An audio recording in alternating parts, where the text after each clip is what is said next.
Hare Krishna. Welcome to this episode of Bhagavad Gita. Today we will be discussing Chapter 7, Text 3, the Rarest of Treasures. Alright, so we will say our Mangalacharan prayers and quickly go into the verse. I really hope the live stream will be okay today. Let's see. Om Namo Bhagavate Vasudevaya. Om Namo Bhagavate Vasudevaya. Om Namo Bhagavate Vasudevaya. Om Ajnanatimirandhasya Jnananjanashalakaya Chakshurunmilitam Yena Tasmai Shri Gurave Namaha. Shri Caitanya Manobhishtam Sthapitam Yena Bhutale Swayam Rupah Kada Mahyam Dadati Swapadantikam.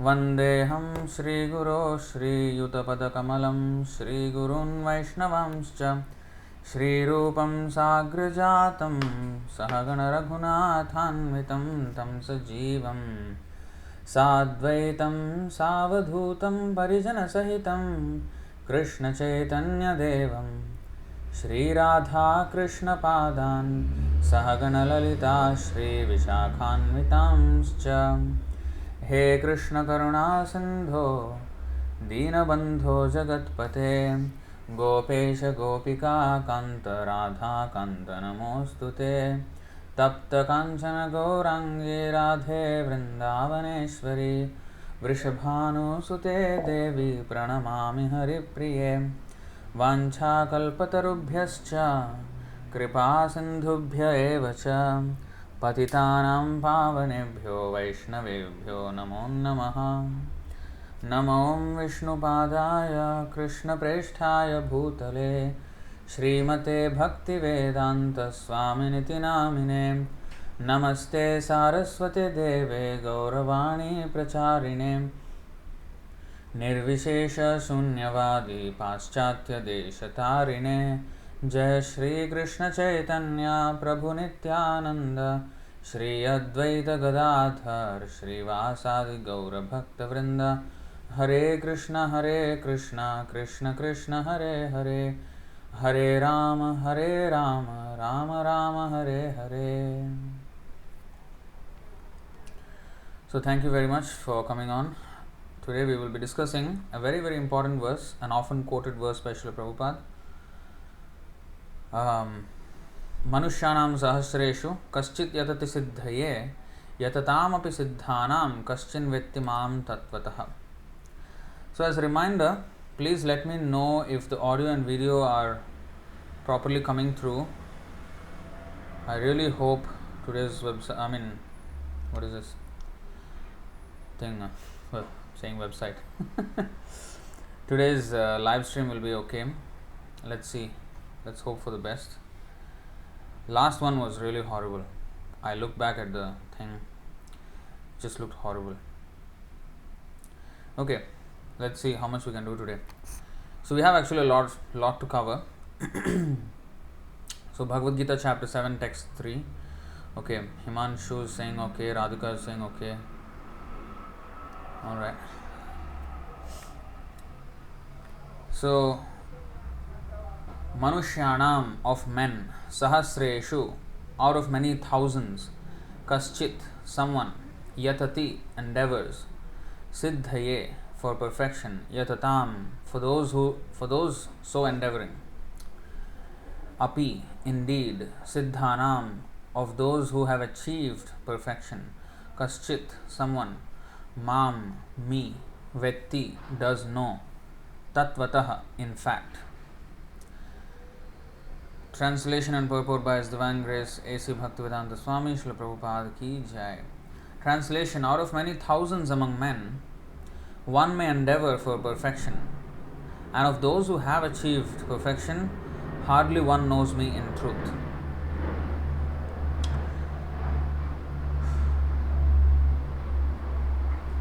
So, we will read the purport and then come back to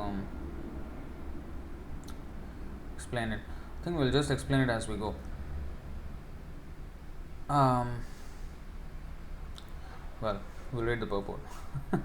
Purport: there are various grades of men And out of many thousands, one may be sufficiently interested in transcendental realization to try to know what is the self, what is the body, and what is the absolute truth. Generally, mankind is simply engaged in the animal propensities, namely eating, sleeping, defending, and mating, and hardly anyone is interested in transcendental knowledge. The first 6 chapters of the Gita are meant for those who are interested in transcendental knowledge, in understanding the self, the super self, and the process of realization by Jnana Yoga, Dhyana Yoga, and discrimination of the self from matter. However, Krishna can be known only by persons who are in Krishna consciousness. Other transcendentalists may achieve impersonal Brahman realization, for this is easier than understanding Krishna. It's a very profound statement there. So, we'll just read on first. Krishna is the Supreme Person, but at the same time, he is beyond the knowledge of Brahman and Paramatma. The yogis and jnanis are confused in their attempts to understand Krishna. Although the greatest of the impersonalists, Sripad Shankaracharya, has admitted in his Gita commentary that Krishna is the Supreme Personality of Godhead, his followers do not accept Krishna as such, for it is very difficult to know Krishna even though one has transcendental realization of impersonal Brahman. Krishna is the Supreme Personality of Godhead, the cause of all causes, the primeval Lord Govinda. Ishvarah Paramah Krishna Satchidananda Vigraha Anadiradir Govinda Sarva Karana Karanam. It is very difficult for the non-devotees to know him. Although non-devotees declare that the path of bhakti or devotional service is very easy, they cannot practice it. If the path of bhakti is so easy as the non-devotees class of men proclaim, then why do they take up the difficult path? Actually, the path of bhakti is not easy. The so-called path of bhakti practiced by unauthorized persons without knowledge of bhakti may be easy, but when it is practiced factually according to the rules and regulations, the speculative scholars and philosophers fall away from the path. Srila Rupa Goswami writes in his Bhakti Rasamrita Sindhu 1.2.101, Shruti Smriti Purana Adi Pancharatra Vidhim Vina Aikantiki Harer Bhaktir Utpatayaiva Kalpate. Devotional service of the Lord that ignores the authorized Vedic literatures like the Upanishads, Puranas, and Narada Pancharatra is simply an unnecessary disturbance in society. It is not possible for the Brahman realized impersonalist or the Paramatma realized yogi to understand Krishna, the Supreme Personality of Godhead, as the son of Mother Yashoda or the charioteer of Arjuna. Even the great demigods are sometimes confused about Krishna. Muhyanti yat surayah. Mam tu vedana kaschana. No one knows me as I am, the Lord says. If one does know him, then sa mahatma sudurlabha. Such a great soul is very rare. Therefore, unless one practices devotional service to the Lord, one cannot know Krishna as he is, tattvataha, even though one is a great scholar or philosopher. Only the pure devotees can know something of the inconceivable transcendental qualities in Krishna, in the cause of all causes, in his omnipotence and opulence, and in his wealth, fame, strength, beauty, knowledge, and renunciation, because Krishna is benevolently inclined to his devotees. He is the last word in Brahman realization, and the devotees alone can realize him as he is. Therefore, it is said, Atah Shri Krishna Namadi na bhaved grahyam indriyaihi sevan mukhehi jihvado swayameva spuratyadaha. No one can understand Krishna as he is by the blunt material senses, but he reveals himself to the devotees, being pleased with them for their transcendental loving service unto him. Bhakti Rasamrita Sindhu 1-2-234. Okay, I see some problems already with the camera, with the video. How is the audio? How is the video? Please let me know, because somehow the CPU load is quite high.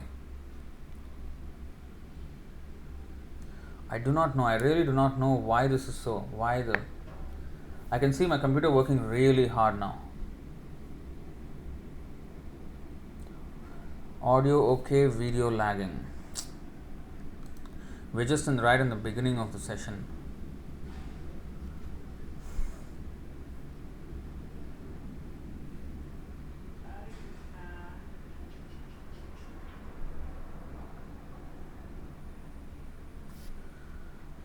Krishna. How can we go on like that?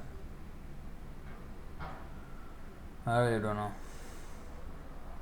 I don't know even how long this will last today, if we go at this rate. Because I can see the computer is working really, really hard. I really don't understand.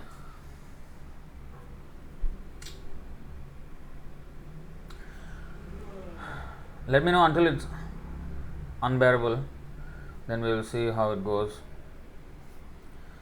At least the audio is fine a little bit, so I guess we'll continue. Let me know if the audio is also gone, then I don't know, maybe you have to discontinue the class, and I don't know when I can go. I need to show my laptop for. I really don't understand.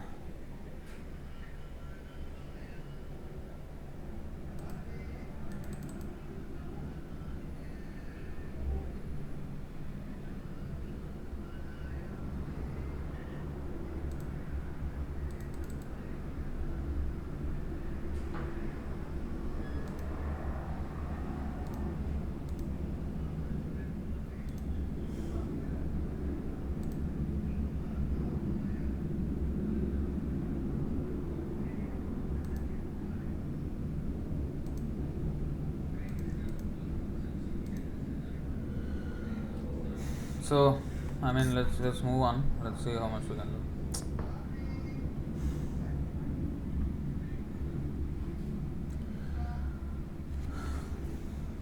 It makes me worry so much.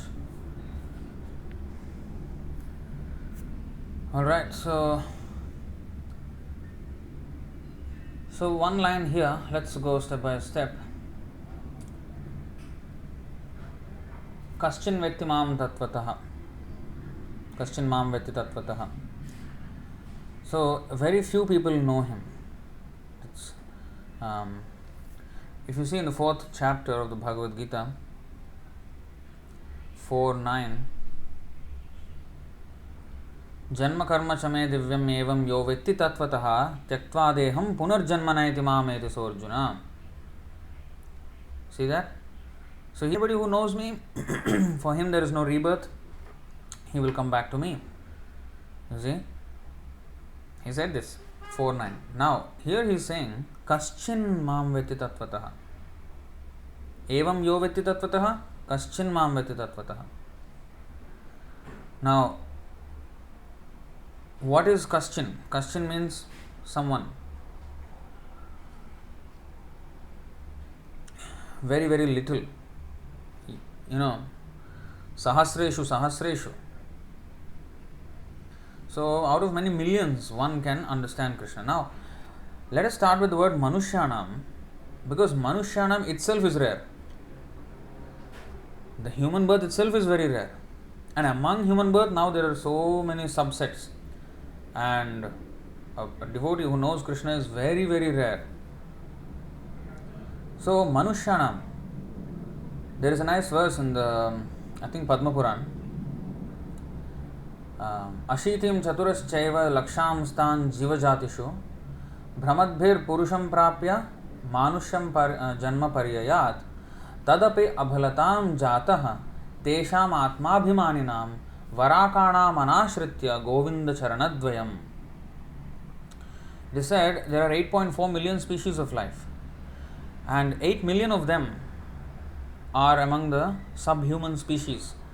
That means fish, trees, birds, insects, reptiles, and then four-legged animals, and finally human species.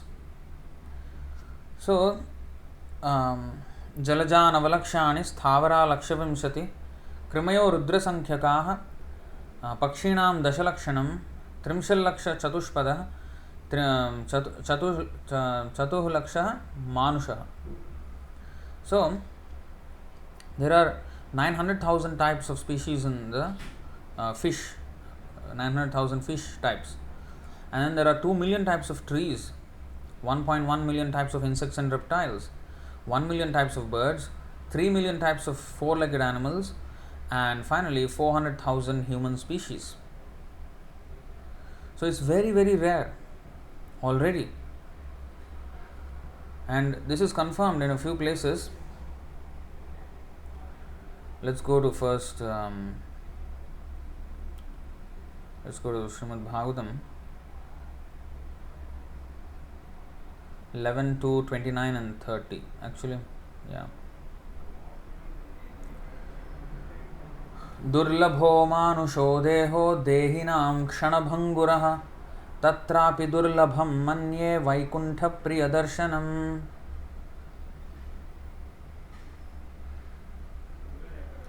So, for the conditioned souls,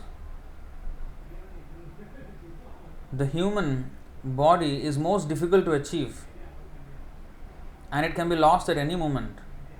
But I think that even those who have achieved human life rarely gain the association of pure devotees who are dear to the Lord of Vaikuntha. Now, actually, before this, I would like to take you to this verse, which is, I think many of you already know, maybe. 11:20:17. Nirdehamadyam sulabham sudurlabham plavam sukalpam guru karnadharam mayanukulena nabhasvateritam puman bhavabhyam nataretsa atmaha. The human body, which can award all benefit in life, is automatically obtained by the laws of nature, although it is a very rare achievement. Sudurlabham. Durlabham means very difficult. Sudurlabham means very, very difficult. So this human body can be compared to a perfectly constructed boat, having the spiritual master as the captain and the instructions of the personality of Godhead as favorable winds, impelling it on its course.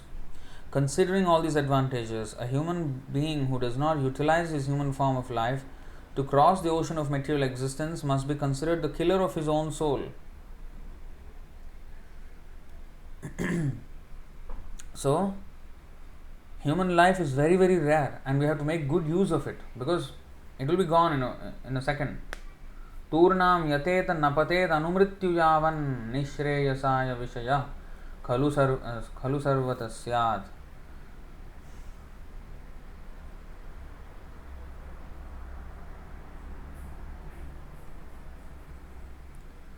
Labdhva sudurlabhamidam bahu sambhavante manushyamarthadamanityamapi hadhirah turnam yateta napatedanumrityu yavan nishreyasaya vishayah khalu sarvatah syat. Again the word sudurlabham, very, very difficult. We're talking about just the human form of life. Okay? Because today's verse is Manusanam sahasreshu. Among the humans, we're talking about much rarer breed. But these verses are, I'm just showing the rarity of human birth. After many, many births and deaths, one achieves the rare human form of life, which although temporary affords one the opportunity to attain the highest perfection. Thus, a sober human being should quickly endeavor for the ultimate perfection of life as long as his body, which is always subject to death, has not fallen down and died. After all, sense gratification is available even in the most abominable species of life, whereas Krishna consciousness is possible only for a human being. See that? Just a second. Oh. Okay. So, you see, the thing about human life, the speciality is that here we can make our life perfect, whereas in other species we can't.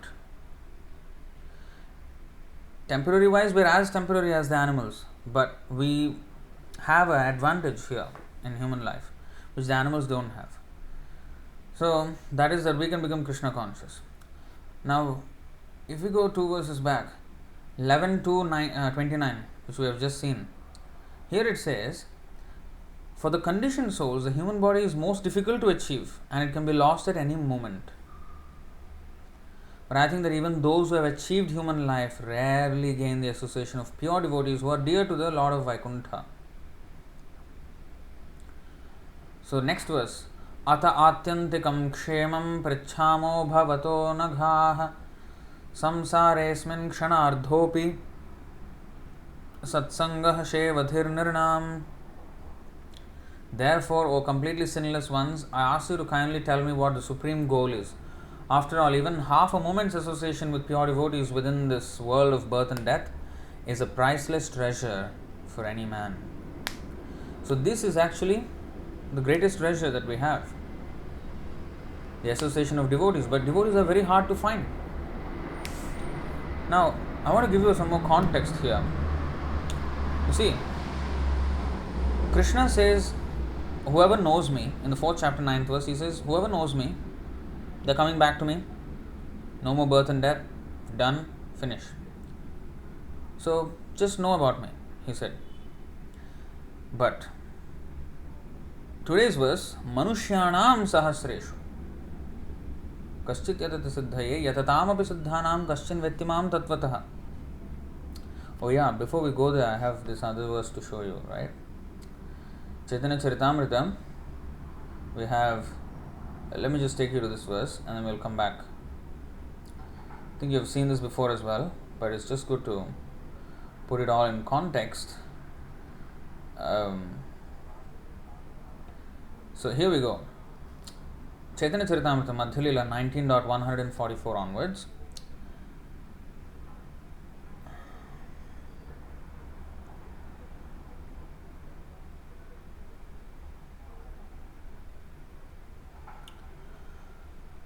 तार मध्य स्थावर जंगम दुई भेद जंगमे तिर्यक जल स्थल चर विभेद.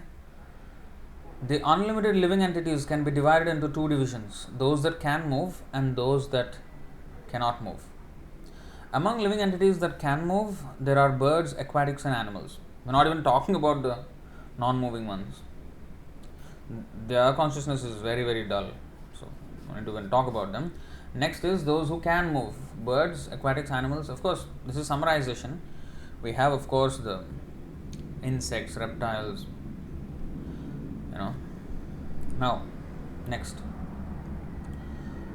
तार मध्य मनुष्य जाति अति अल्पतर तार मध्य म्लेच्छ पुलिंद बौद्ध शबर.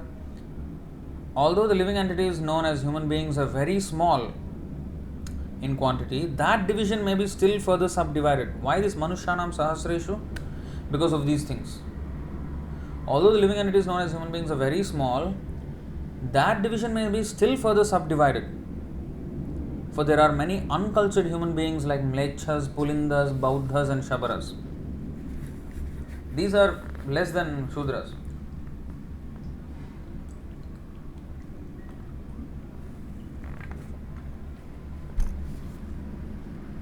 You see? So, वेदनिष्ठ मध्य अर्धेक वेद मुख्य माने वेद निषिद्ध पाप करे धर्म नाहि गणे. Among human beings, those who are followers of the Vedic principles are considered civilized. Among these, almost half simply give lip service while committing all kinds of sinful activities against these principles. Such people do not care for the regulatory principles. So these kind of people are there. I'm just keeping an eye on the activity monitor of my computer, how much resources are being used. I think now it's a little bit more smoother, right? The audio and video. Luckily. So next, धर्माचारी मध्ये बहुत कर्मनिष्ठा कोटि कर्मनिष्ठा मध्ये एक ज्ञानी श्रेष्ठा. Among the followers of Vedic knowledge, most are following the process of fruitive activity and distinguishing between good and bad work. Out of many such sincere fruitive actors, there may be one who is actually wise. Oh, still the audio is not really okay.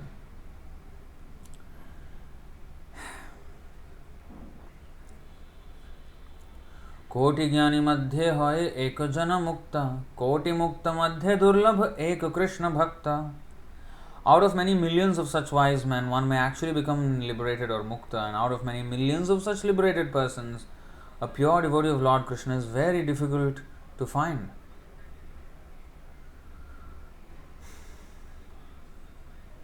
And Krishna Bhakta Nishkam Atayeva Shanta Bhukti Mukti Siddhikami Sakali Ashanta. Because the devotee of Lord Krishna is desireless, he is peaceful. Fruitive workers desire material enjoyment, jnanis desire liberation, and yogis desire material opulence. Therefore, they are all lusty and cannot be peaceful. So, okay, Vrinda Gupta Mataji, Dhira Prabhu, Radhika Mataji, all are saying okay. Audio is a bit of a problem for some. Now, here there is another verse. Muktanam api siddhanam Narayana Parayana Sudurlabha Prashantatma Kotishvapi Mahamune. Now, this is another step higher than today's verse. Today's verse says Manushanam Sahasreshu Kaschit Yatati Siddhaye. Very few endeavor for actual perfection. Very few endeavor for perfection out of thousands among men. And out of those who have achieved perfection. So this, who is this, what is this perfection? If they have already achieved perfection, why are very less people knowing Krishna out of them also? That perfection means to understand well that we are actually soul and not the body. So anybody who is on that level at least is a transcendentalist. Okay, Rajikishore Prabhu is saying now audio and video are perfectly in sync. Okay, now audio is matching video, all good. Hopefully it will stay like that.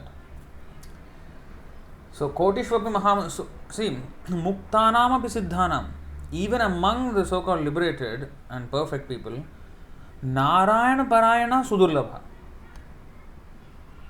Not Durlabha, Sudurlabha. How rare this is. Even among those who are Kotishvapi Mahamune, not even Sahasreshu. Today's verse is Manushanam Sahasreshu. But here Kotishvapi Mahamune, not Manushanam, not Kotishvapi Manushanam. Kotishvapi Mahamune. Out of many thousands and millions, one may actually become a Mahamuni. And out of millions of such Mahamunis, one may be a Krishna Bhakta. How rare it is. So therefore, that 11 to 29 just now we saw. It's a very important verse.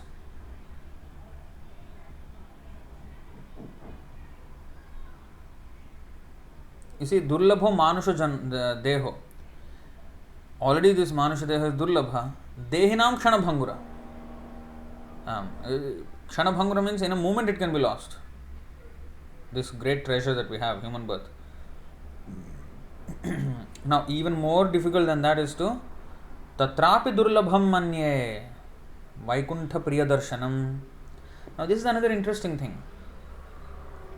Vaikuntha Priya Darshanam, that means Vaikuntha Priya means devotees, those who are dear to the Lord of Vaikuntha. Now, they are even more difficult to see than in human form of life. Now, there is a big mystery here. Because the devotees are always trying, especially the Parivrajakacharyas, the Goshthanandis, who are preachers, they are always trying to make themselves available to the public. They have dedicated their lives just for the betterment of the humanity, so that the people can understand Krishna consciousness. So the devotees have actually sacrificed everything just to be available, so that they are not preoccupied with any material duties. They can spend their full time for helping out the conditioned souls, right? And they travel all around. They just don't sit in one place. They travel. So, despite all of that, it is very difficult to see them. What is this? There is a mystery there. Mahad vichalanam nireinam grahinam dina chetasam nishreyasaya bhagavan kalpatenanyatha kvachit. O my Lord, O great devotee, persons like you move from one place to another not for their own interests, but for the sake of poor-hearted grahasthas or householders. Otherwise, they have no interest in going from one place to another. So there is another verse, which is I think 353. Janasya Krishnad Vimukhasya Daivad Adharmashilasya Sudukhitasya Anugrahayeha Charanti Nunam Bhutani Bhavyani Janardanasya. O my Lord, great philanthropic souls travel on the earth on behalf of the Supreme Personality of Godhead to show compassion to the fallen souls who are averse to the sense of subordination to the Lord. In fact, Krishna said, don't preach to the faithless, don't preach to those who don't have any tapasya or nothing. But the devotees go to preach to them. They even risk disobeying the Lord just to make themselves available for the conditioned souls. Even if the conditioned souls are not ready to listen to them, they will still try. Despite all those trials, here it is said, Tatrapi durlabham manye vaikuntha priyadarshanam. Something is amiss then, if they are trying that hard. So it comes back to a very important thing. Now, before we understand the devotees, now let's see another word in today's verse. Kaschin mamveti tattvataha. To know Krishna. How can we know Krishna? Who can know Krishna? Only the devotee can know Krishna. And there is a verse like this. This is written by Yamunacharya. I think some of you already know. CC Adi 3.89. Ullanghita trividha sima samatishayi sambhavanam tava parivradhima svabhavam maya balena bhavatapi niguhyamanam pashyanti kechidanisham tvadananya bhava. O my Lord, everything within material nature is limited by time, space and thought. Your characteristics, however, being unequaled and unsurpassed, are always transcendental to such limitations. So you see, with time, space and thought, we cannot understand the Lord. He is beyond this. You sometimes cover such characteristics by your own energy, but nevertheless, your unalloyed devotees are always able to see you under all circumstances. Premanjana churita bhakti vilochanena santas sadaiva hridayeshu vilokayanti yam shyama sundaram achintya gunaswarupam govindamadi purusham tamaham bhajami. So the pure devotees are always seeing the Lord. He cannot hide away from them. So a pure devotee can know Krishna. That's why Krishna said to Arjuna, Bhaktosi me sakha cheti rahasyam hetaduttamam saevayam maya tedya yoga proktaha puratanaha. Why I am speaking to you, Arjuna? Because you are my devotee, therefore you can understand. And Arjuna proved that. Yes, I accept totally what you say. And he understood everything. He was beyond doubts. All my doubts are finished, he said.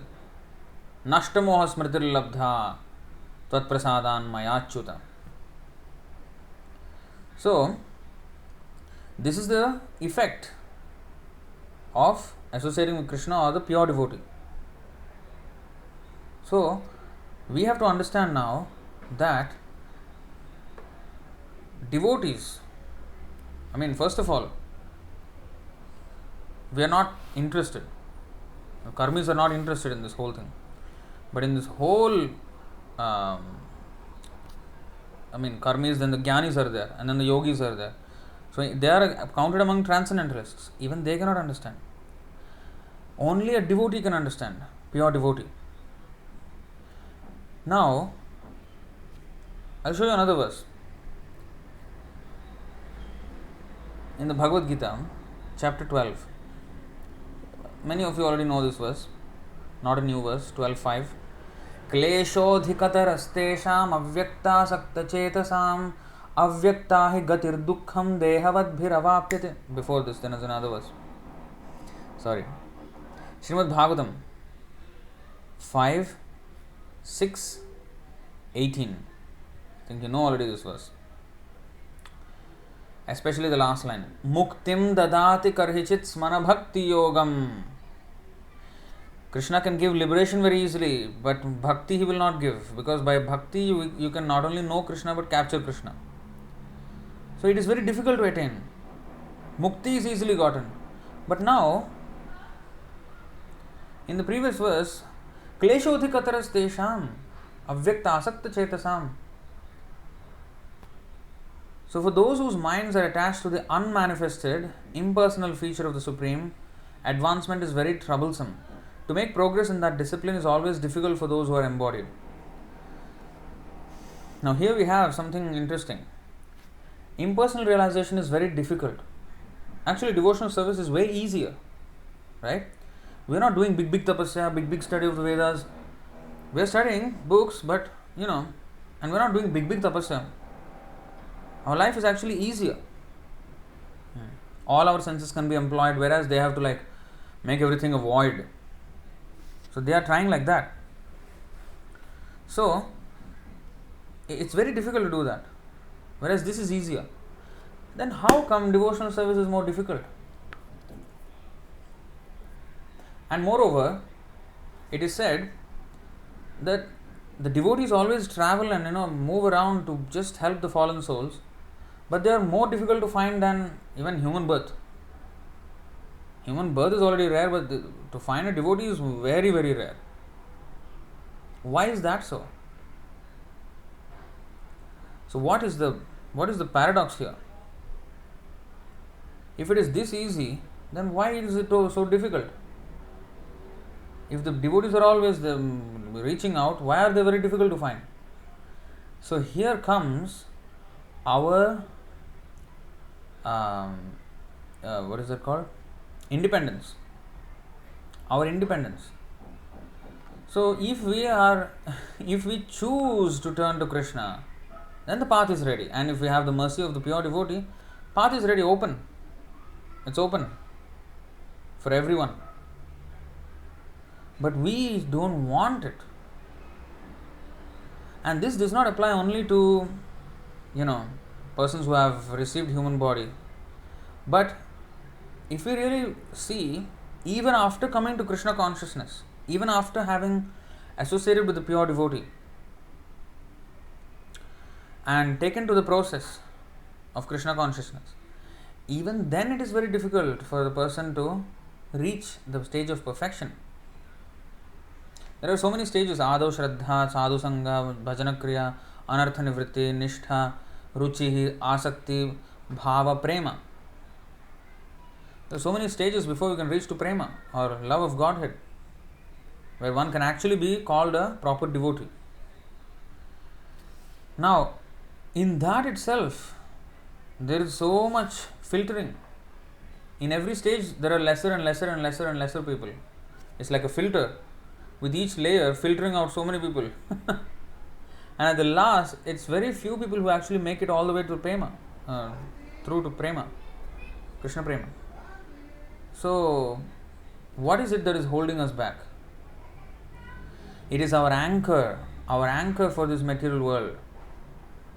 See, if we take a well-constructed ship, we can definitely reach the other side of the ocean.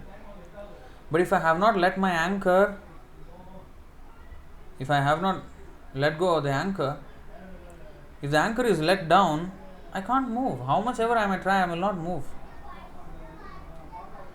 So that anchor has to be lifted. Despite, Vaikuntha Priya Darshanam is very, very rare. But even after getting that, we cannot make good use of it. Of course, there are verses which says that, even if you do a little bit, it's an eternal bank balance, spiritual balance for you, for us. But it will take many lifetimes. Bahu janma kare jadi shravana kirtan tabu tana paya Krishna pade premathan. Even millions of lives chanting Hare Krishna will not get us back to Godhead. Because why? We're committing offenses. And one of the offenses, 10th offense is what? To not have complete faith in the chanting and to maintain material attachments despite understanding so many instructions on this matter. So to hold on to our anchor, put the anchor down in the material world, that is the one which is, keeping us bound to this material world. So we have to agree that independence we have. So we have to agree to let go of the attachments that we have. And we have to, that's why it is called surrender.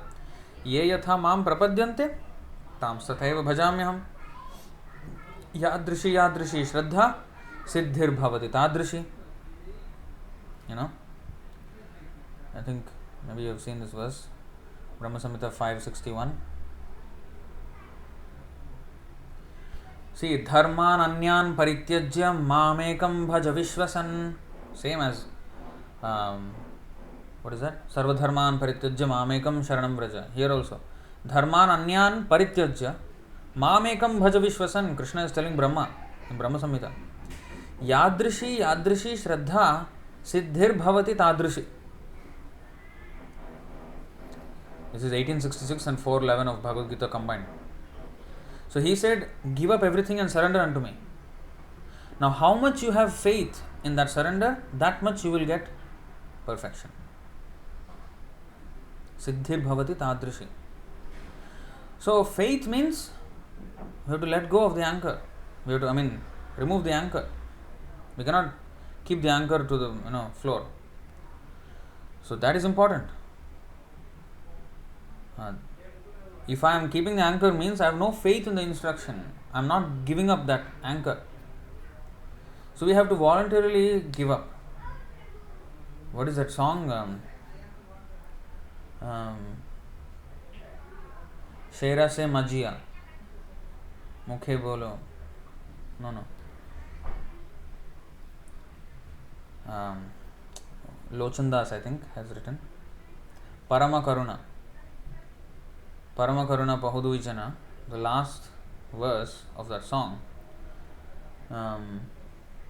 Sera se majia. That whole verse, maybe we can share the Bengali and the translation. It's a very interesting and instructive song.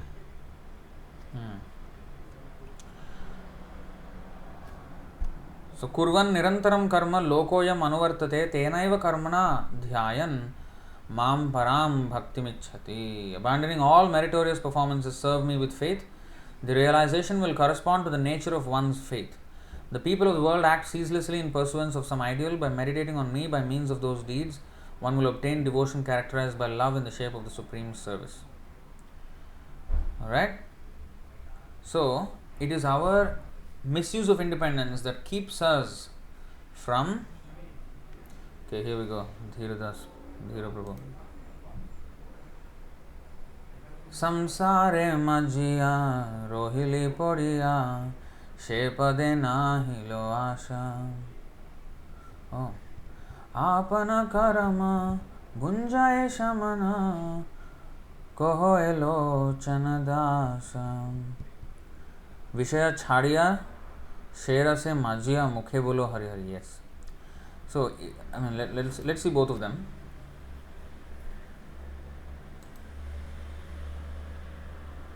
Lochandas regrets that I am entrapped by sense gratification. Since I have no attraction to the lotus feet of Lord Chaitanya and Nityananda, Yamaraj is punishing me by not allowing me to be attracted to this movement. Now, here we have the other one. Vishaya chhadiya shera se majia mukhe bolo hari hari. Maybe this is a different song, I don't know. If one wants to be Krishna conscious by this process, one has to give up his engagement in sense gratification. Vishaya chhadiya shera se majia mukhe bolo hari hari. So one has to simply chant Hari Hari, Hare Krishna without any motive. That's why Radha Krishna na bhajiya Manushya janma paya Radha Krishna na bhajiya Janiya Shuniya Vishakhainu. I have not worshipped Radha and Krishna despite having obtained human life. So this is my greatest misfortune. I am a fool to have done what I have done. So that is the thing that is making it very sudurlabha. So it just requires our proper usage of our independence. Because Krishna is sitting in our heart and Hari Hari Vifale Janama Goya, that is the other, that is the song. So we our independence, misuse of independence is what is causing our distance from Krishna. It's not anything else. Why it is very rare? Manusanam sahasreshu kaschit yatati siddhaye yatatam api siddhanam kaschin vettimam tattvataha. Why so rare? This is the reason. So the reason is not somewhere else. It is our own sense gratification. That is our enemy. Kama esha krodha esha rajoguna samudbhavaha Mahashano Mahapapma Vidhyanam Miha Vairinam. There it goes. Manushya Janama Paya Radha Krishna Na Bhajiya Janya Shunya Vishakhaino. I have spent my life uselessly, having obtained a human birth and having not worshipped Radha and Krishna. I have knowingly drunk poison.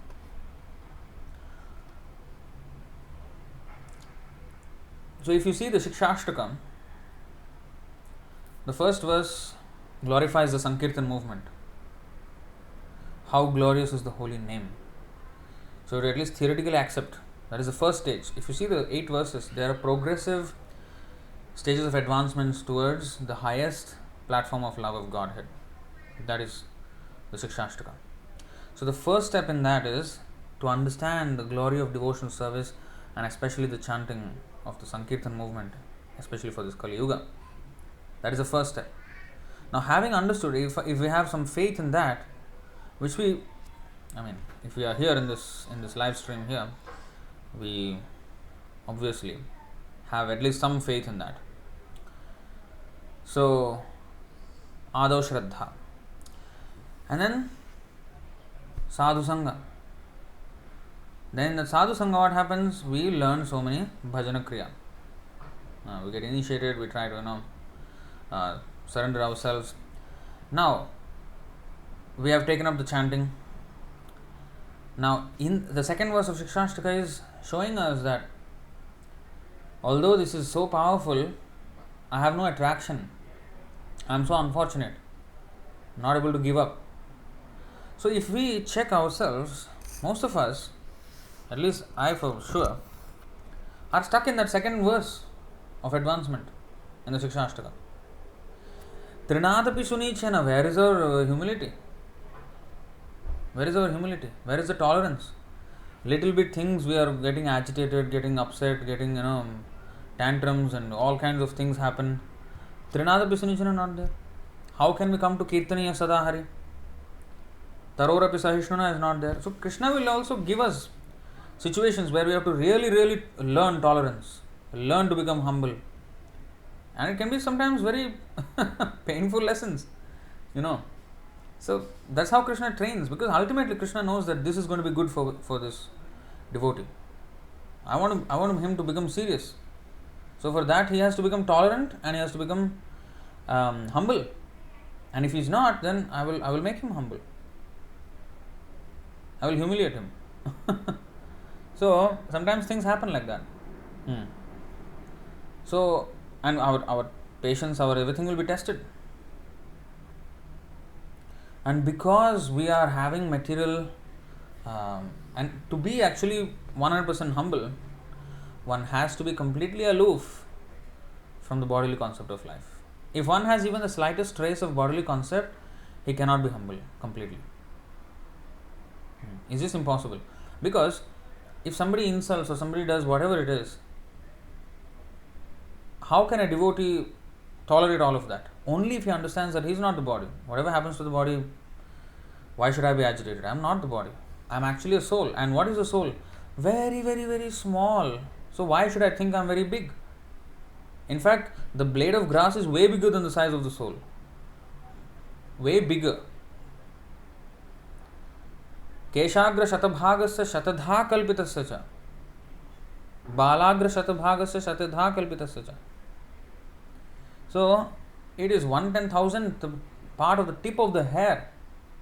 So, it is very small. We are way smaller than the blade of grass. Way smaller than the hair also. Hair is much smaller than the grass. So, humbler than the grass means, everybody steps on the grass and nothing, it doesn't protest. Of course, it can't protest. But we should, in spite of being able to protest, we should not protest. So, but it is not possible for one who has false ego. Unless he is completely devoid of all false ego, it is not possible. So we are stuck with the anartha nivritti, which has not happened yet completely. So many anarthas we still have. So we are stuck at the second verse of Shikshashtaka. What to speak of third? Then Kirtaniya Sadahari. Then only comes the platform of I don't want dhanam, janam, sundarim. I just want a devotional service, birth after birth, not even going back to Godhead, not even demanding that. And then I want to be just a servitor, next verse. And then I want to experience these ecstatic symptoms, which Bhaktivinoda Thakur says, Kabe habe bolo shedina mar, aparada guchi, shuddha name ruchi, kripa habe bolo sanchar. So when will this day be mine? When I will attain all these ecstatic symptoms? Nayanam galadashrudharaya, vadanam gadgad ruddhaya gira. So all these symptoms, and so it intensifies even more. Shunyaitam jagat sarvam govinda virahenam. That is 7th verse. Then last verse, like Radharani, Ashlishava padaratam vinashtumam adarshanan marmahatam karotu va yatha tatha va vidadhatulam pato mat prananathastu sayavanapara. You see how far we have to go. So at that stage we can be really called a devotee. Now it is just bhakta abhas, 3rd class. 2nd class is when at least one has come to the 3rd verse of Shikshashtaka. At least. Of course, we have to be introspective and we have to be really careful with our devotional service, and that's why Chaitanya Mahaprabhu has explained the whole gardening example analogy, where Bhaktilata, it's like a Bhaktilata beej, the seed of devotional service, and it blossoms into a creeper. Creeper is very delicate. So bhakti is very, very delicate. We have to garden, we have to fence it very carefully. And if you're not careful, it may be destroyed. So we have to be very careful to protect our bhakti. So how to protect our bhakti? Well, in the association of devotees, our fence is the association of devotees. And what do we mean by association of devotees? It means that it's not just to be in the proximity of devotees. Proximity is one thing, it's an advantage, but it does not equal association with devotees. Because so many people, so many devotees have had so much proximity with Srila Prabhupada, right? Think, just a second, I will just adjust this camera. So much space above my head. Okay, now it's better. So many devotees have associated with Prabhupada in close proximity. Where are they today? What are they doing? So association, proximity does not equal association. Association means to follow the instruction, to carry out the instruction. That is association. Taking advantage is sevaya. See, in the 4th chapter,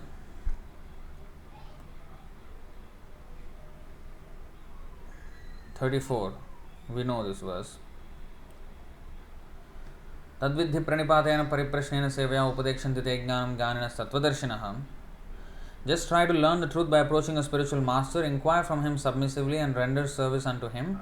The self-realized souls can impart knowledge unto you because they have seen the truth. Now, the Guru will give the knowledge. Now, the next verses, 35, 36, 37, 38, they glorify this knowledge. But 39, there is something interesting. Yes, this knowledge is all nice, and in the 35 you can see, you will never fall again into such illusion. You will see that all living entities are part of Supreme, or in other words, that they are mine. So you will never fall again. And even the most fallen person will rise up in this transcendental knowledge. Next verse, 36. And it will completely burn up the past karma also. So good. In fact, the next verse, 438, it says, Nahi jnanena sadrasham pavitram idam iha vidyate. There is nothing as pure as transcendental knowledge. What is this transcendental knowledge? Evam yoveti tattvataha, to know Krishna. Now, this is so high. This is, we will get from the spiritual master and will never fall again. But why people fall then? Next verse. Shraddhavan labhate jnanam tatpara samyatendriyaha. So there are 3 things mentioned here. 3 qualifications. of a person having achieved knowledge from the spiritual master, having taken instruction, but if he does not have faith in those instructions, Shraddhavan labhate jnanam, a faithful person, he takes the instruction, and sevaya, he has to do seva for the spiritual master. Sevaya means not just, in that 434 it is said, Tadvidhi pranipatena, pariprasnena, sevaya, and then he will get knowledge. But after getting knowledge, the seva should still go on.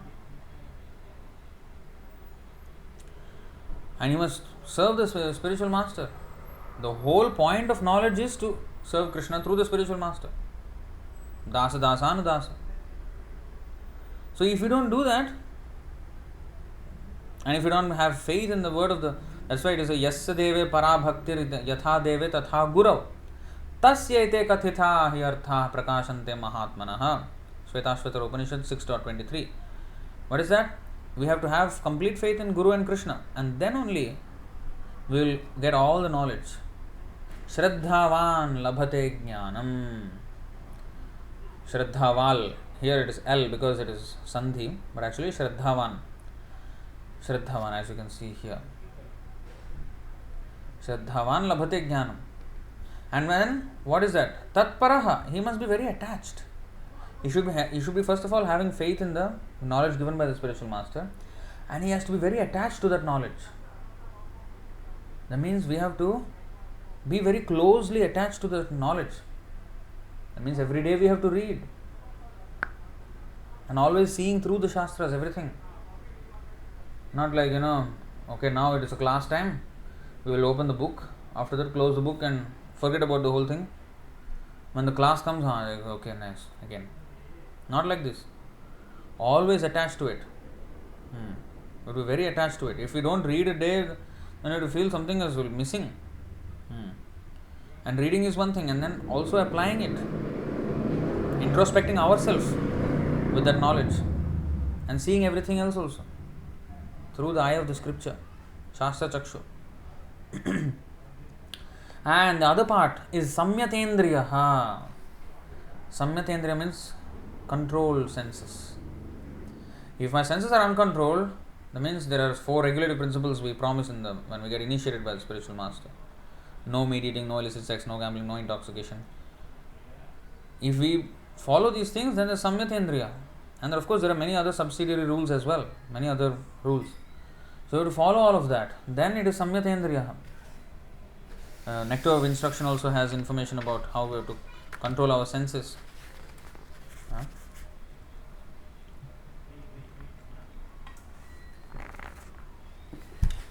Nectar of Instruction, Nectar of Devotion. Bhakti Rasamrita Sindhu also has so many do's and don'ts that we need to follow. But this is all this includes, so all this comes under Samyatendriya. And if in the Chaitanya Charitamrita, Chaitanya Mahaprabhu speaks to Sanatana Goswami very, very in depth. Rupa Goswami very in depth. What to do, what not to do, everything very granular detail. Chaitanya Mahaprabhu explains to Sanatana Goswami, asking him to write a book on all these things. So, if you don't have faith in this, Ajñascha Shraddhadhanascha Samshayatma Vinashyati Nayam Lokosti na Parona Sukham Samshayatmanah. But the ignorant and faithless persons who doubt the revealed scriptures do not attain God consciousness. Not only the revealed scriptures, the spiritual master also. If they doubt, they fall down. For the doubting soul there is happiness neither in this world nor in the next. That's why it is said that if we go back to the 12.5 in the purport, Prabhupada says it is very difficult, Krishna consciousness, to achieve this Krishna consciousness.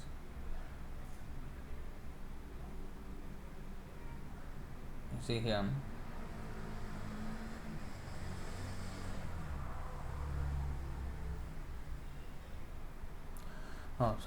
today's verse 7.3. If you go to 7.3 here, you see Krishna can be known only by persons who are in Krishna consciousness. Other transcendentalists may achieve impersonal Brahman, for this is easier than understanding Krishna. Kleshodikatarastesham, very difficult. And devotional service is even more difficult. But devotional service is easy. So the paradox is, it is difficult because we don't want to follow. How easy it is to just listen. No, we have to concoct. How many people commented on Bhagavad Gita with nonsense commentaries? Why? They just don't want to hear. How difficult is hearing and accepting? It is the easiest thing to do. But they don't want to take to this easy path. They want to take all troubles to show that they are great scholars. This is why it becomes difficult. Even though the path of the Jnani, the Yogi, the Ashtanga Yogi is very difficult, the difficulty that they have is that they cannot control their senses. They are still in the false ego, Ashanta. They are not peaceful. Bhukti, Mukti, Siddhi, Kami, Sakale Ashanta. They can easily be agitated. This Trinadapi Sunichena, Tarorapi Saishuna, they cannot follow. That's why it is said in the 4th canto, Yat pada pankaja palasha vilasa bhaktya karmashayan grathitam udgrathayanti santah tadvannariktamatayo yatayo piruddha sroto ganastamaranam bhaja vasudevam. The devotees who are always engaged in the service of the toes of the lotus feet of the Lord can very easily overcome hard-knotted desires for fruitive activities. Because this is very difficult, the non-devotees, the Jnanis and Yogis, although trying to stop the waves of sense gratification, cannot do so. Therefore, you are advised to engage in the devotional service of Krishna, the son of Vasudeva.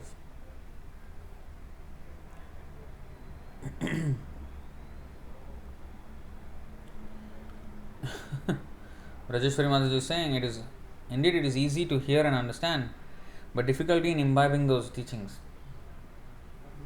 But it is much easier than the tapasya one has to do if one is this Jnani or Yogi.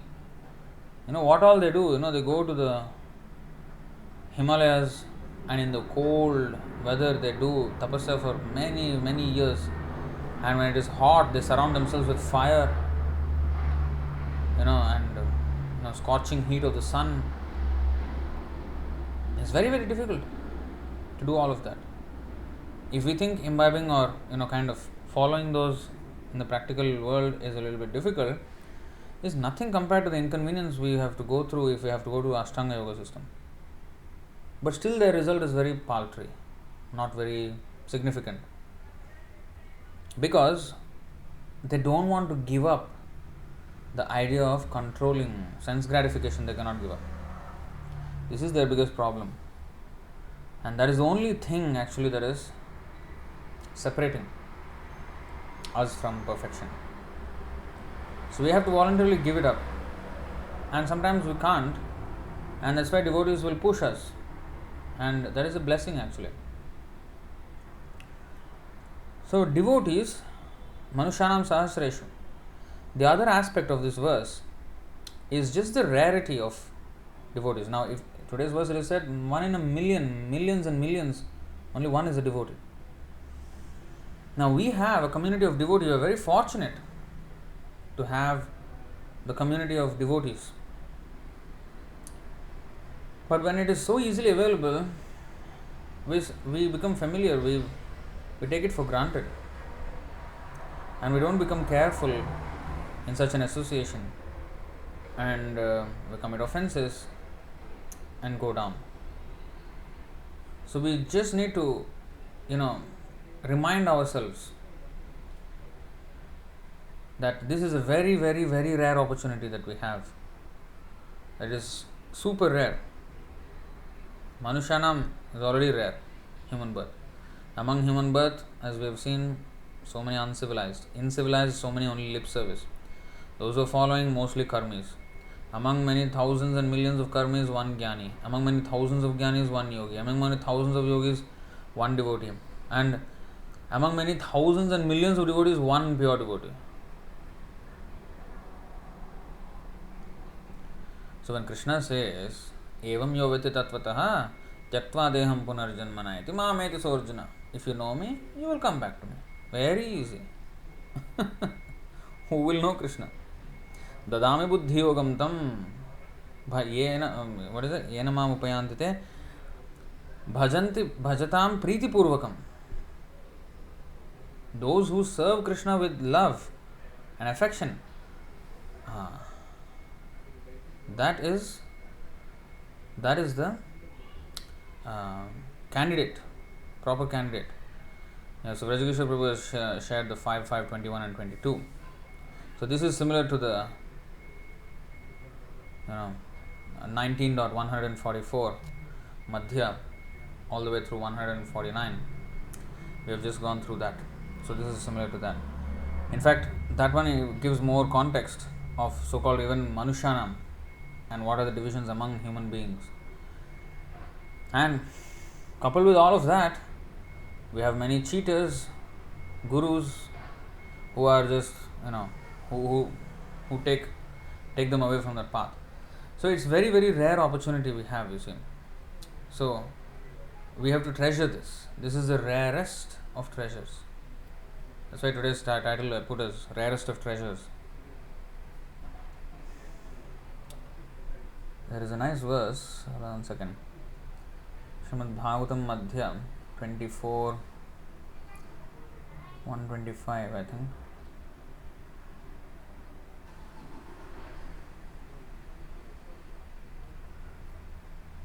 Aho mahatman bahudosha dushto pyekena bhatyesha bhavo gunena satsangamakhyena sukhavahena kritadhyano yena krishamu muksha. O greatly learned devotee, although there are many faults in this material world, there is one good opportunity, the association with devotees. Such association brings about great happiness. Due to this good quality, our strong desire to achieve liberation by merging into the Brahman effulgence has become weakened. Hari Bhakti Sudodaya.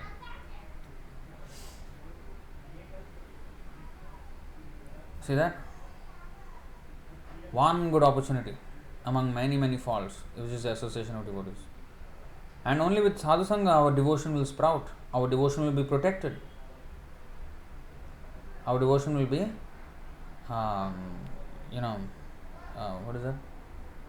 Fixed. Can be made fixed. Chhadiya Vaishnav Seva Nistar Pai Chekeba. By relinquishing the service of a Vaishnava, who has ever reached the spiritual world? Nobody. Zero. It's exactly 0%. So when Krishna says in Bhagavad Gita, Bhavo jnana tapasa puta mad bhavamagataha. Many people in the past have come to me. Vitaraga bhaya krodha manmaya mam upashrita. So they have taken shelter of me and they have come back to me. Many, he said. Although Manusanam Sahasreshu. So how did they come? By serving a Vaishnava. Without Vaishnava Seva we cannot. That is well established. So we have to always, our beginning has happened, our Krishna Bhakti has begun with association of devotees. And it will be protected also in the association of devotees. Now, we may not have devotees around us, so what to do? So we have to create the association. Easier said than done, yes. But association actually means what? To follow the instruction. Then wherever we are actually associating with devotees, associating with the spiritual master. Prabhupada said, I never felt that I was alone. I always felt the presence of my spiritual master. This is because of instruction.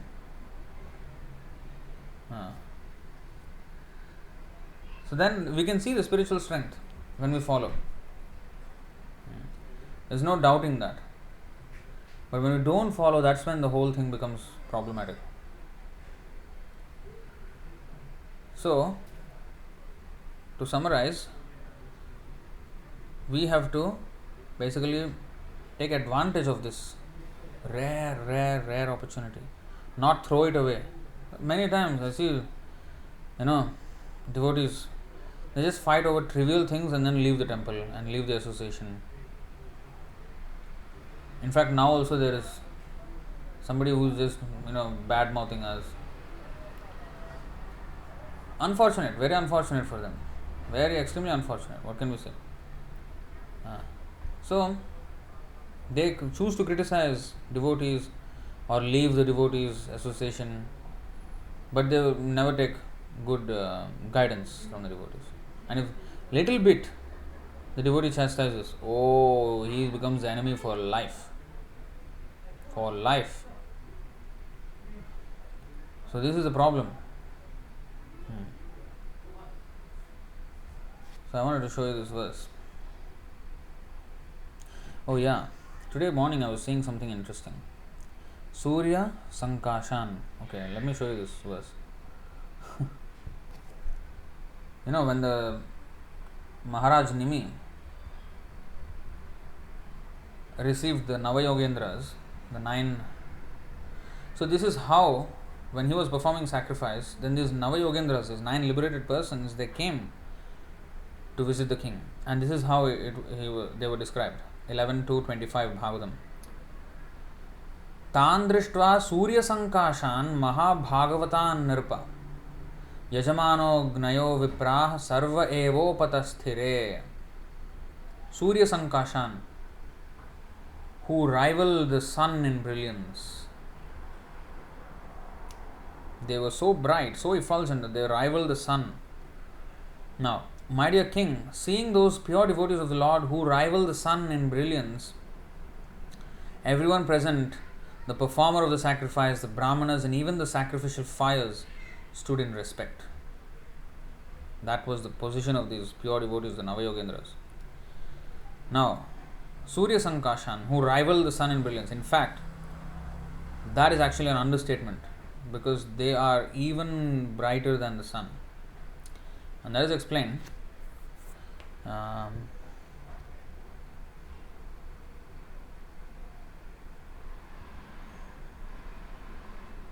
in this verse.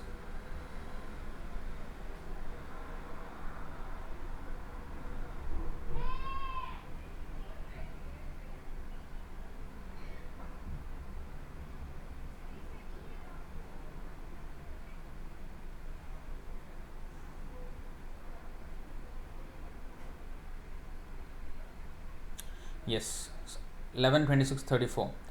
Santo dishanti chakshumsi bahirarkha samuttitah devata bandhavah santah santa atma hamevacha. Very important. Bahirarkha samuttitah, that also when it is risen. Uttitah, when it is risen. An external. Arka means sun. My devotees bestow divine eyes, whereas the sun allows only external sight. And that only when it is risen in the sky. My devotees are one's real worshipable deities and real family. They are one's own self, and ultimately they are non-different from me. They are more illuminating than the sun. The sun can give us external sight of material things, and that too when it has risen. It has not risen, no. But here, even in the darkest of ignorance, the devotees will go and light up the entire path of spiritual knowledge, which is the real light. Tamasoma Jyotirgamaya. Now come out of the darkness and come to the light. Now, how to come to the light? What is the darkness? What is the light? Where is the darkness? Where is the light? It is in the same place. When our eyes are closed, it is dark. Open our eyes, bright. That's it. So but we don't want to open. We want to dream. We want to be in this dreamland. Oh, I'm enjoying. It's a dream. One dream after another. Every life is like a dream. And then one dream after another we are going.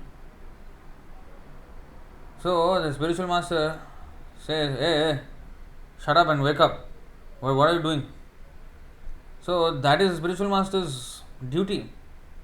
He does that at the risk of even sometimes committing the offense of disobeying Krishna. Krishna says, don't preach to the faithless people. But he goes and makes them devotees and preaches to them. He goes to great lengths to do this. But still they are very difficult to find. Why? Because I don't want to see them. I don't have the piety to see them, although he is right in front of me. There's a nice picture. I think I've talking about this. I've talked about this before. There's this nice picture of Srila Prabhupada walking with his disciples, morning walk, in a park, and there was this bench, where this person was, was sitting there and was dozing off, and Prabhupada was passing right in front of him. The quote was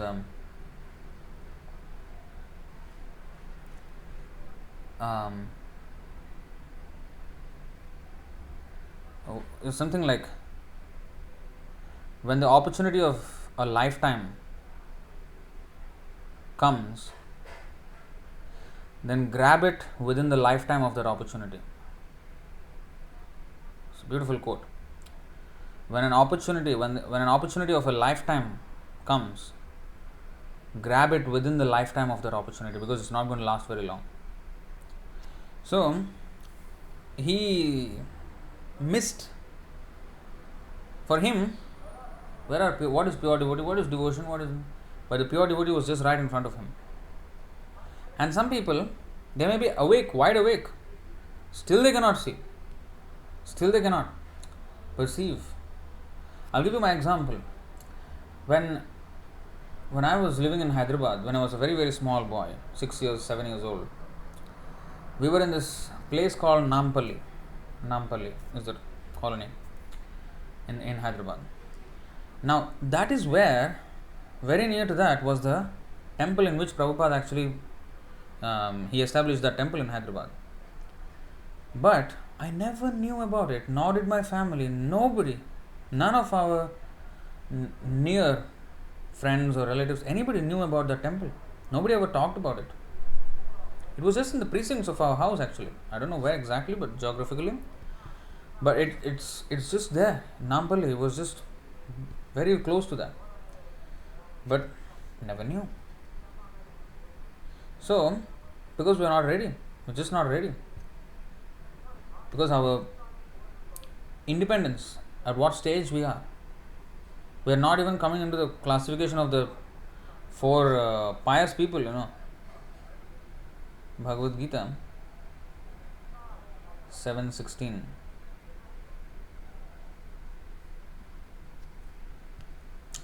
Chaturvidha bhajante mam janaha sukritino arjuna arto jignasura artharthi jnani cha bharatarshabha.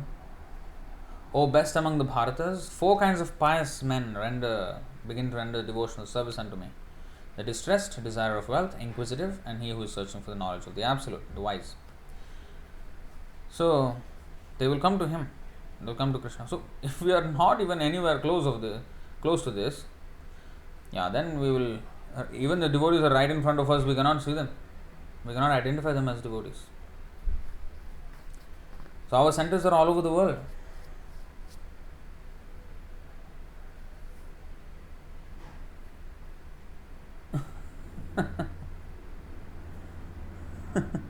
Himanshu Prabhu is saying, Prabhu, what if you joined that temple in ISKCON?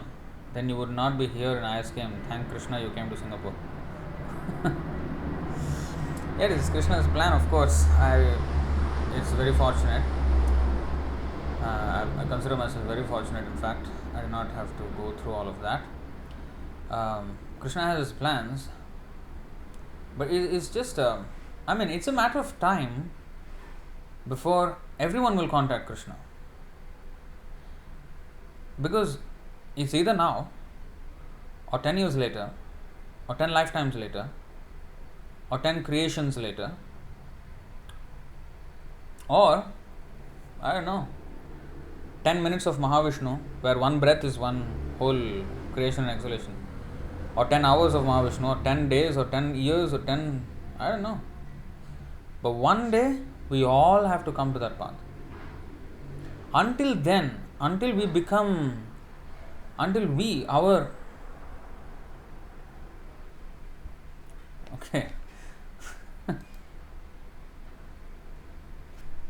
did a Google search.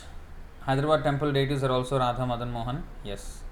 And it is 21 minutes from a place called Nampalli. Radha Madan Mohan wanted you to serve them here. I guess, yeah, Radha Madan Mohan has a deities there also. Here also in Singapore, Radha Madan Mohan. So, and yeah, nothing special or what. But, even the way I came to Krishna consciousness, somebody just sold me a book from the Secunderabad temple, which is another place. And he was going around selling books, and I bought a book. Life changed. Completely changed. So, if an opportunity of a lifetime, in fact, it's an opportunity of 1,000,000 lifetimes, of 1,000,000,000,000 lifetimes, when it comes our way, we have to be fortunate enough to be able to grab that opportunity within that lifetime of the opportunity. So if we can't, because if we don't even know that there is an opportunity, we don't even see it, even though it's right in front of us, then what can be done? So it's not within our control. But if we are sincere, Krishna will guide us to the proper pure devotee. So we have to be willing, and even after getting the chance of coming to a pure devotee, it's not that, oh, I'm successful, yes, I have contacted Prabhupada, okay, I'm a Ritvik initiated, okay, direct Prabhupada, this, that. But if I don't follow anything, I'm not connected. There is a big essay that Bhaktisiddhanta Saraswati Thakur writes. He wrote how Diksha does not have the same effect for everyone. I think I have read that a few times here in the classes. I don't know if you remember that. If you don't, you let me know in the comments. So there is a nice article that Bhaktisiddhanta Saraswati Thakur wrote in his magazine, The Harmonist, about, I think the article title was Putana,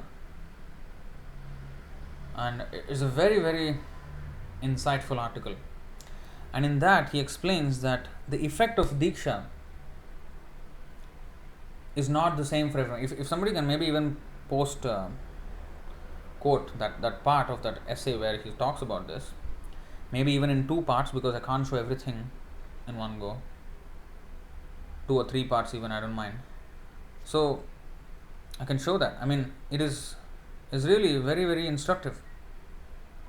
Let me see if I can find it. Let's see if we can find it here.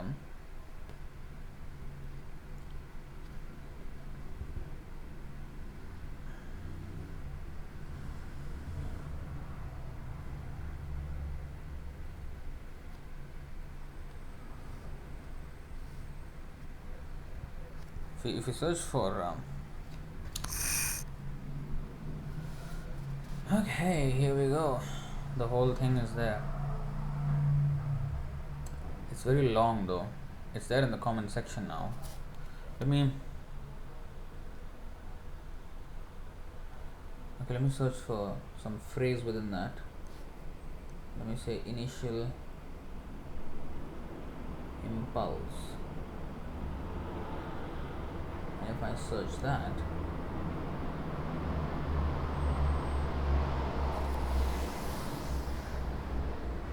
no results. Really? Okay, I think I have no choice but to do this.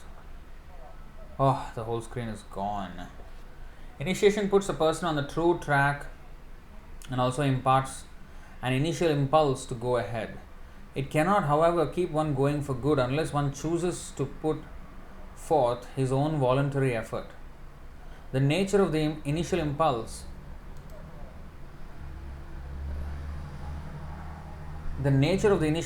also varies in accordance with the condition of the recipient. You see that? But although the mercy of the good preceptor enables us to have a glimpse of the absolute and of the path of his attainment, the seed that is once sown requires very careful tending under the direction of the preceptor if it is to germinate and grow into the fruit and shade-giving tree. Unless our soul of his own accord chooses to serve Krishna, you see, this is the independence. Unless our soul of his own accord chooses to serve Krishna after obtaining a working idea of his real nature, he cannot long retain the spiritual vision. The soul is never compelled by Krishna to serve him. See that? But initiation is never altogether futile. It changes the outlook of the disciple on life.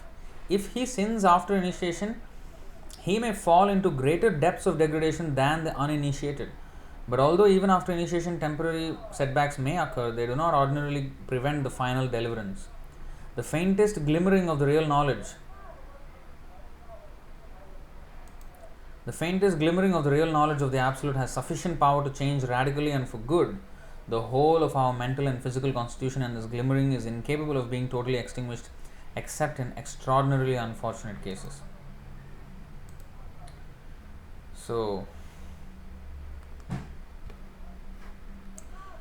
Vrajageshwar Prabhu is saying, I was regularly visiting that temple for about 3 years between the years 2005 and 2007 and praying to that Radha Madan Mohan to bring me under the shelter of the devotees of Radha Madan Mohan in Singapore, and it was answered. So, Radha Madan Mohan connection. So you see, so initiation varies. I mean, the effect of initiation. It's not about the initiation. It's about our willingness to surrender. Yadrishi Shraddha Siddhir Bhavati Tadrishi. So it depends on us now. Of course, it depends entirely on Krishna, but once he gives us the idea, now it depends on us. You know that verse, Bhakti Rajjum Namaste? That is a verse which always comes to my mind when I think of this. Manasi Japani Jushte Labdhapatosmi Dushte Timiragahana Rupe Hanta Samsara Kupe Ajita Nikhila Raksha Hetumudhara Daksham Upanayama Haste Bhakti Rajjum Namaste. Bhakti Rajjum is the rope of devotion. Now, let's read the translation. Alas, I have fallen into the deep, dark, filthy well of samsara in which the viper of sex desire dwells. O invincible Lord, the rope of devotional service is the cause of universal protection and is expert at delivering the fallen souls. Please place that rope in my hand. I offer my respectful obeisances unto you. Now, this is our position. We are in this deep, dark well of material existence, Andhakupam. And as we are here, there's no way we can come out on our own. So it's completely out of our control. But when someone, and that someone is the pure devotee, if someone lets down a rope, a very strong rope, and he himself is very strong, and he is outside the well. Now when he gives the rope, that is our lifeline. That is a chance. That is the only chance we have to get out of this. After the rope has been let down and it is within our hands' reach, now the entire the ball is in my court now. You know, when they play tennis, the ball comes in this court and then he hits and then he goes to that court. So now it is in our court. Now we have to play. I have to hold. This is in my hands now. I can hold on to that rope. Bhakti Rajjum. Bhakti Rajjum means this rope of devotion.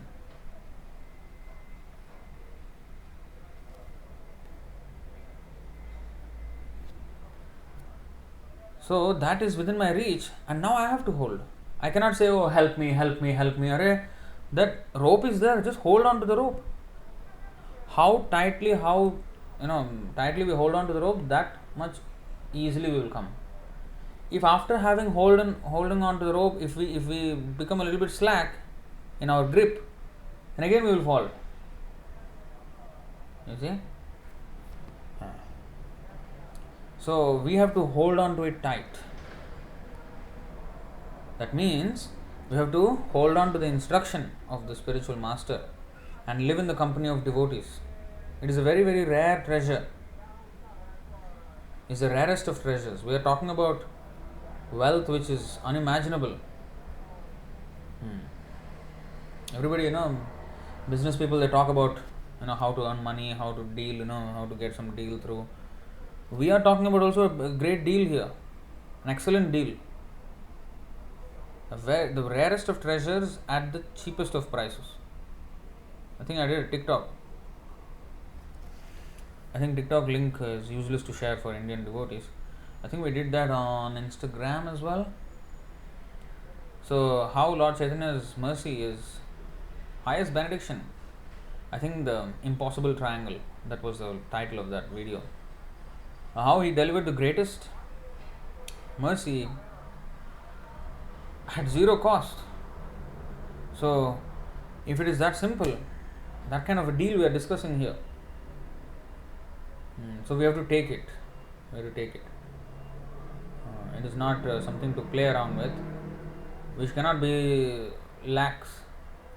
We have to take it with extreme determination.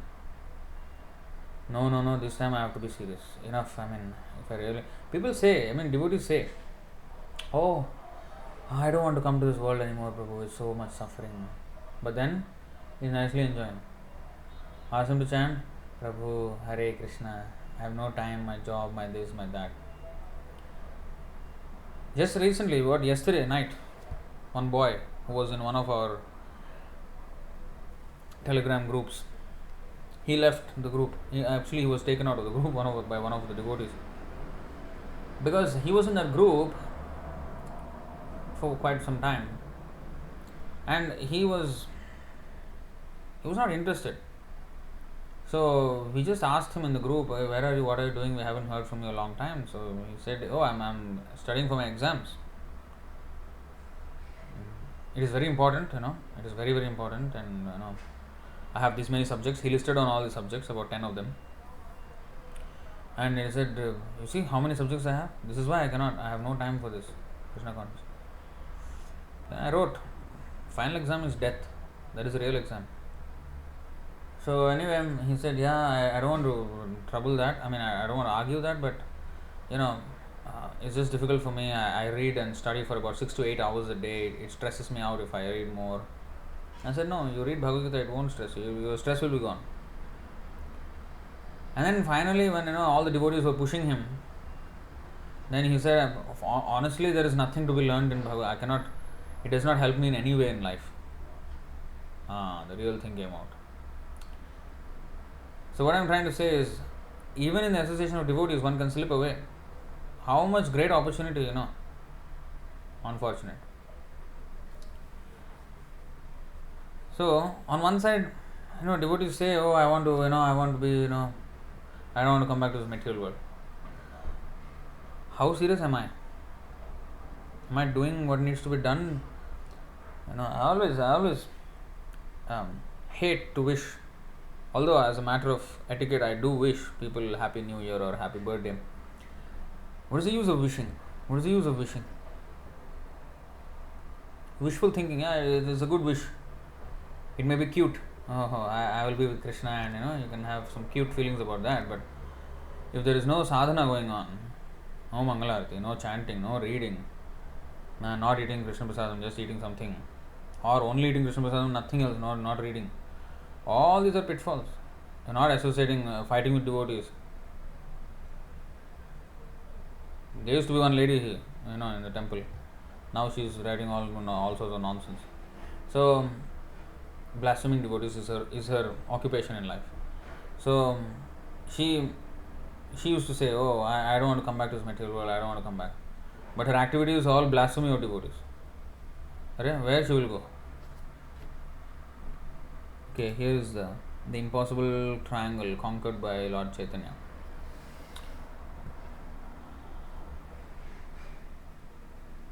Yeah, this is just like a 1 minute video about how Chaitanya Mahaprabhu's. I need to make more of these TikToks. I will come back with TikToks. Probably, let's see, from next week onwards itself. So that's basically it actually. That's the, I don't know what's the time now. 9 o'clock. Yeah, that's basically it. We have to just take it very very seriously. It's a very rare opportunity. So let's not just live as a superficial devotee. Let's become serious. And serious devotee means we have to think of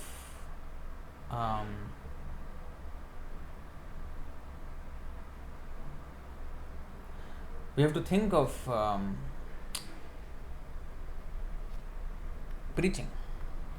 Without preaching, we cannot become serious. No, Prabhu, that's for full time. You all do that one. We will sit down.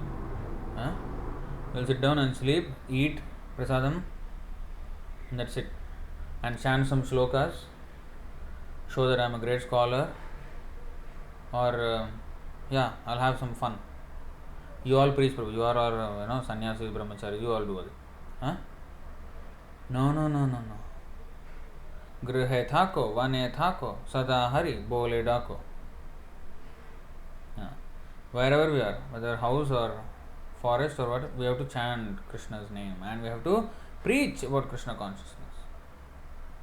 If we are really wanting to go back to Krishna, let's see.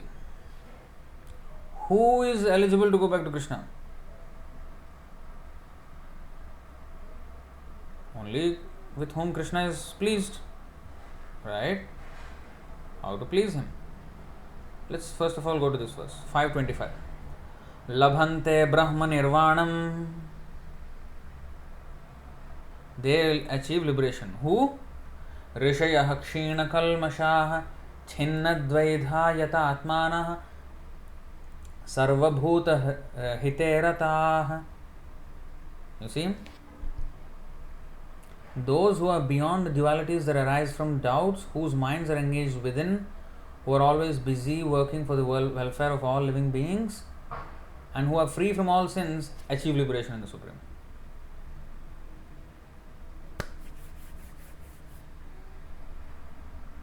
Similar verse is there in the Bhagavatam. Before we go there, that means he has to be busy working for the welfare of all living beings. Preaching. This is preaching.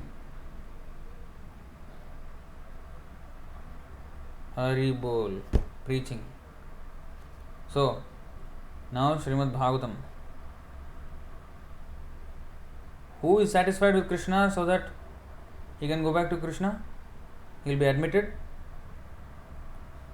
Let's see how we can satisfy Krishna in a very simple way. 3 things we have to do. Dayaya sarva bhuteshu. Preaching.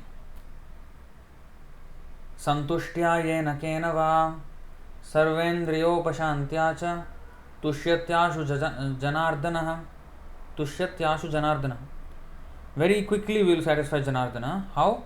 By showing mercy. Dayaya sarva bhuteshu. By the way of showing mercy to all living entities. That means preaching. Being satisfied somehow or other and controlling the senses from sense enjoyment. 3 things. Showing mercy, satisfied with oneself, santushtya yena kenava. Happy anywhere, either this way, that way. And controlling the senses from sense enjoyment. One can very quickly satisfy the Supreme Personality of Godhead, Janardana. See that? So, preaching. Otherwise, we are committing violence. That is also there in the Chaitanya Charitamrita, Madhya Leela 12.195. 135, sorry. Purport. I think you already know that part. Shown this a few times. Here.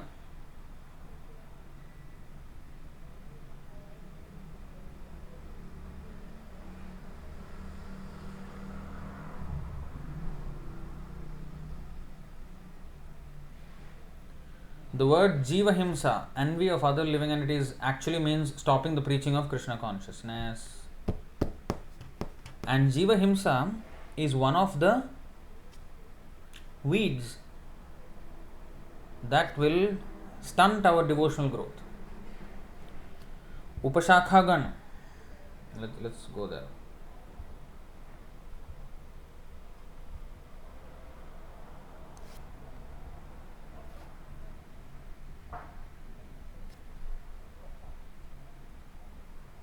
निषिद्धाचार कुटिनाटे जीवहिंसन लाभ पूजा प्रतिष्ठादि तो उपशाखागण.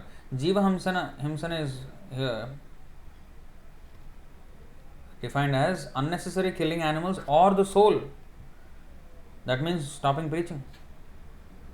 Some unnecessary creepers growing with the bhakti creeper are the creepers of behavior unacceptable for those trying to attain perfection. Diplomatic behavior, animal killing. Now, this is Jiva Himsana, but also not preaching. Mundane profiteering, mundane adoration, and mundane importance. All these are unwanted creepers, and this will stunt our bhakti creeper. So, coming back to this, the word Jiva Himsa, envy of other living entities, actually means stopping the preaching of Krishna consciousness. Preaching work is described as paropakar, welfare activity for others. Those who are ignorant of the benefits of devotional service must be educated by preaching. If one stops preaching and simply sits down in a solitary place, he is engaged in material activity. If one desires to make a compromise with the Mayavadis, he is also engaged in material activity. A devotee should never make compromises with non-devotees. By acting as a professional guru, mystic yogi, or miracle man, one may cheat and bluff the general public and gain fame as a wonderful mystic. But all this is considered to be dust, straw, and grains of sand within the heart.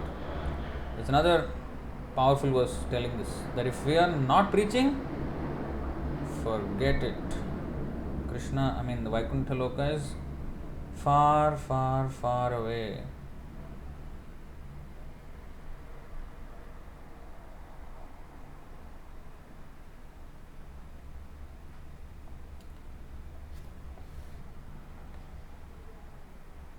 यद्भ्राजमानं स्वरुचैव सर्वतो लोकास्त्रयो ह्यनुविभ्राजन्त एते यन्नाव्रजन् जन्तुषु येन अनुग्रहा व्रजन्ति भद्राणि चरन्ति ये निशम्.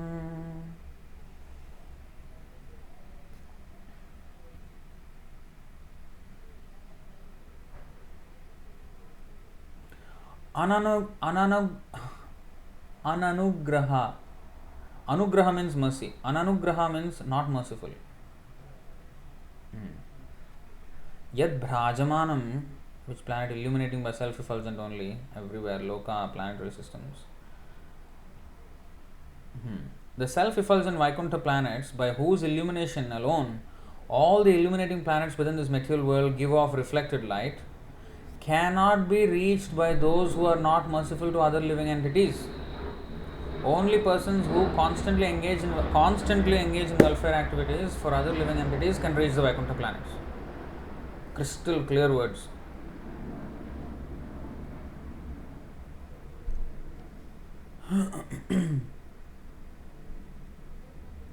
See this? So this is, now it's very clear, we have to preach. That is called serving the instruction of the spiritual master. So I think I'll stop it here, and I'll take questions now.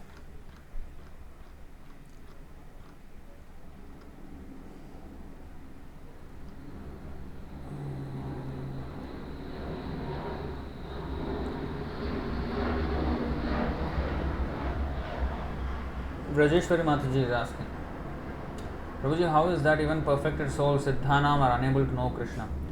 As we have mentioned in the beginning of the class, we have explained this. Siddhanam refers to those who have at least understood that they are not the body and the soul.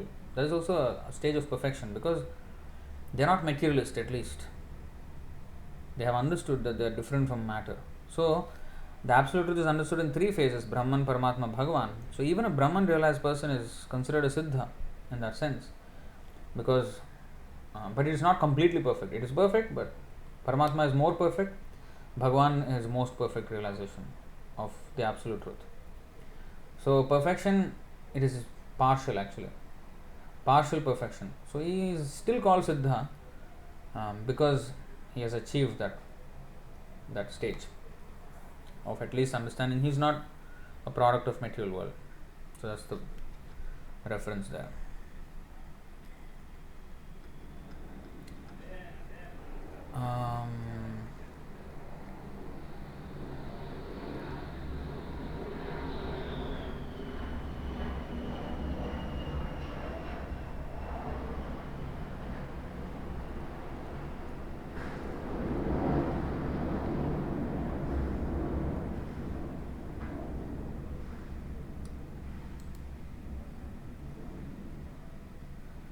Divya Mataji, Hare Krishna Prabhu, I offer my respectful obeisances unto you. All glories Prabhupada, all glories to you. What happens to that boy kind of people who cries for Krishna due to material troubles? Will Krishna help them again despite of their staying away from devotees and rejecting them? How Krishna shows his kindness on them? Well, it depends how sincere they are in their crying. So Krishna is also not a fool, no? So we can be fooled, but Krishna can't be fooled. So he knows very well with how much feeling we are crying. Bhavagrahi Janardhan. He captures our bhava. So he knows how much bhava we have, and accordingly, ye yatha mam prapadyanti tam sathaiva bhajamyaham. So he will respond accordingly. Okay? So he will show his kindness, but kindness doesn't mean only sweet reciprocation. Kindness also means slap, kick. That is also part of kindness. So we have to know that, right?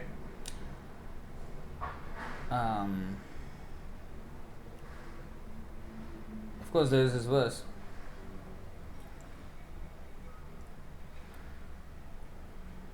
Antya CC 1.108.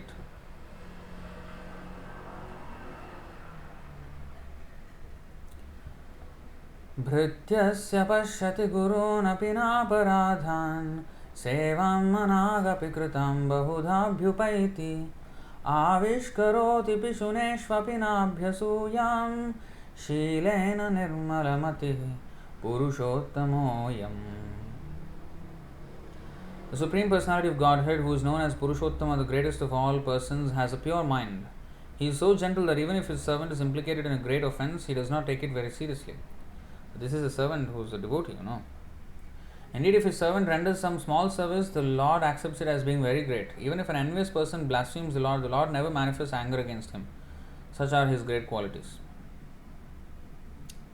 Well, but he also says this. So we need to know what does his gentleness mean.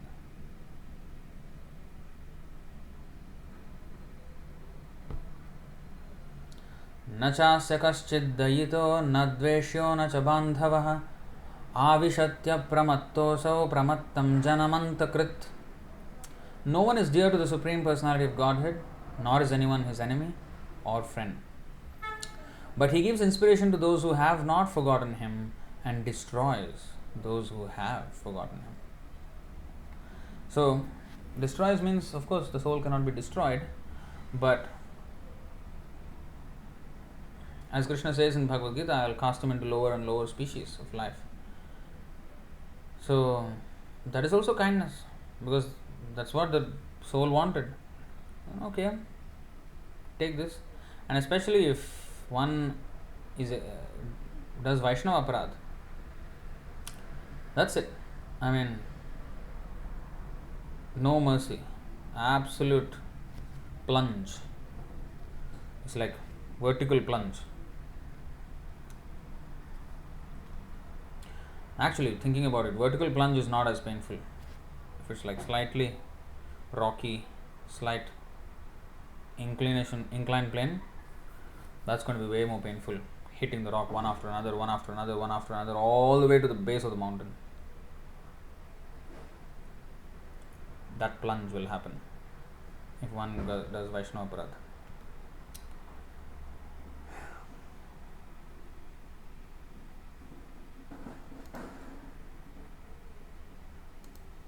So Divya Mataji is asking again, and also how to preach to these kind of people when they are so stubborn and fixed in not understanding devotees. Leave them alone. Leave them alone. Preach to somebody who can listen. That is way more worth your time. And also, if he is so stubborn, if he is envious, it's better not to interact with such people. Because they will become more envious only after that.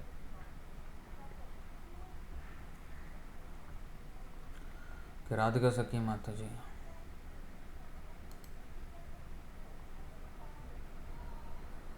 We touched upon 439. So, one who is faithful to him, knowledge is revealed. But I am always a bit puzzled by 5:19:14. Frankly, applies to me. Despite reading, chanting, we still maintain attachment of the body and are scared of losing what we have. How to overcome that? I am very inspired by senior devotees who practice unconditional devotional service, unhampered by material situations. Do you have any advice for people like me who, despite reading and even memorizing verses, are struggling to practically realize these truths? Well, first of all, I am not in a place where unconditional devotional service is happening here.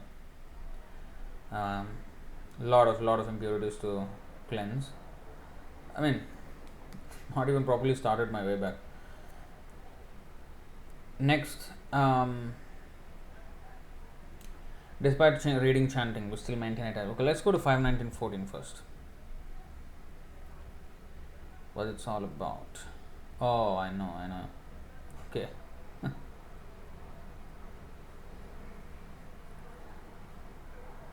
यथैहि कामुष्मिककामलम्पटः सुतेषु दारेषु धनेषु चिन्तयन् शङ्केत विद्वान् कुकलेवरात्ययाद् यस्तस्य यत्नः श्रम एव केवलम्. Materialists are generally very attached to their present bodily comforts and to the bodily comforts they expect in the future. Therefore, they are always absorbed in thoughts of their wives, children, and wealth, and are afraid of giving up their bodies, which are full of stool and urine. If a person engaged in Krishna consciousness, however, is also afraid of giving up his body, what is the use of his having labored to study the Shastras? It was simply a waste of time. So, how to come out of this? So it's good question. So it is said, see, our attachments for this material world are compared to naught. And knot is very hard, especially a dead knot. It's very hard. So we need to cut. So for cutting something, you need a sharp instrument, knife or a sword. So there is this verse 7:15:45 where in the purport Prabhupada says the sharpening, see, the knowledge is like jnanasena. Jnanasena means, let's see the verse, actual verse.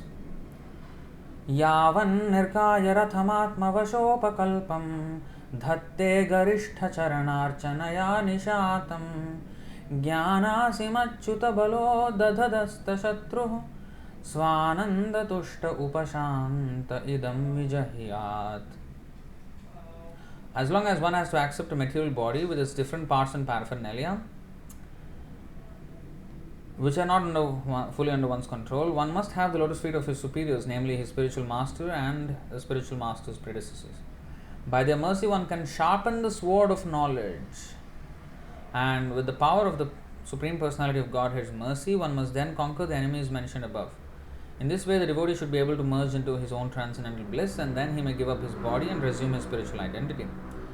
Now, interesting thing, see, here in the purport, if one seriously desires to return home, seriously, it's not just, oh, I desire to return home, I'm going back to Krishna, Hare Krishna, I'll chant my way back to Godhead while doing everything else, materially. No.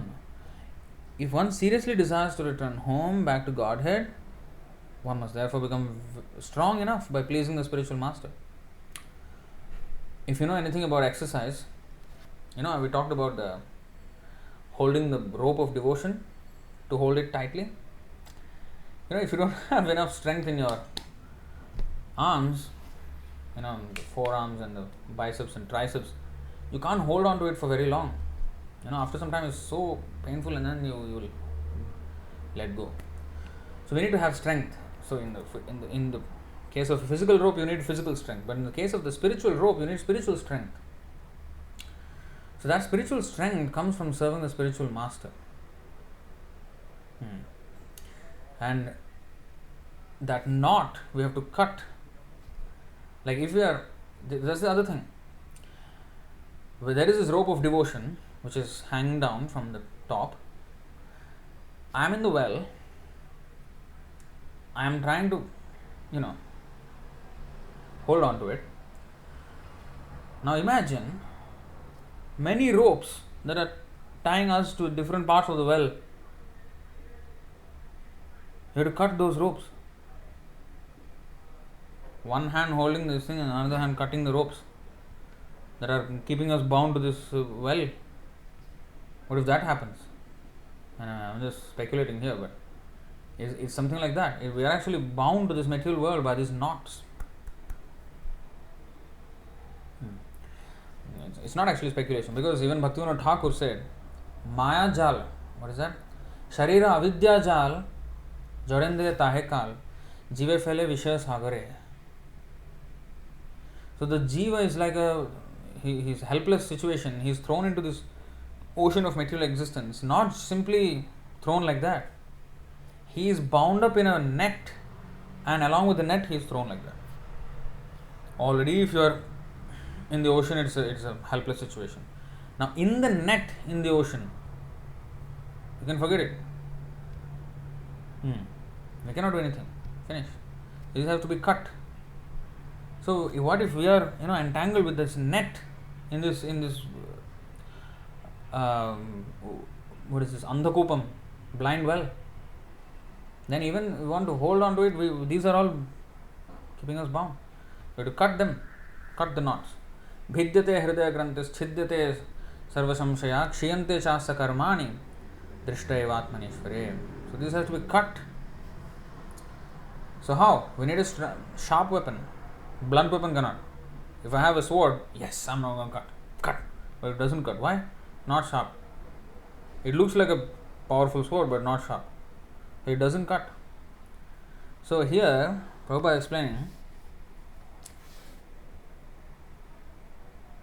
if one seriously desires to return home back to Godhead, one must therefore become strong enough by pleasing the spiritual master, for thus one gets the weapon with which to conquer the enemy, and one also gets the grace of Krishna. Simply getting the weapon of jnana is insufficient.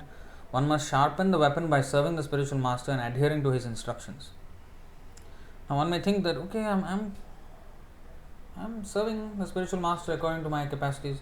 No, we have to always go the extra mile. We have to always go the extra step, which is beyond our comfort zone. Because are we really serving the spiritual master? Sarvalabdhar panayana cha.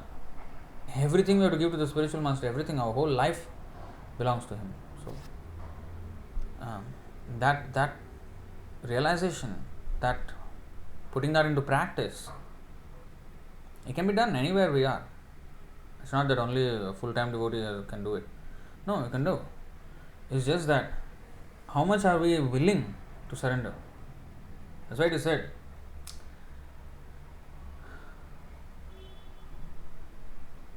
to even introspect ourselves, how much have I surrendered? We can check how much have we not surrendered. What is it that I can do that I am not doing? It's easy to say that I am doing this, I am doing that, but why not? No, nothing happening. What I am not doing?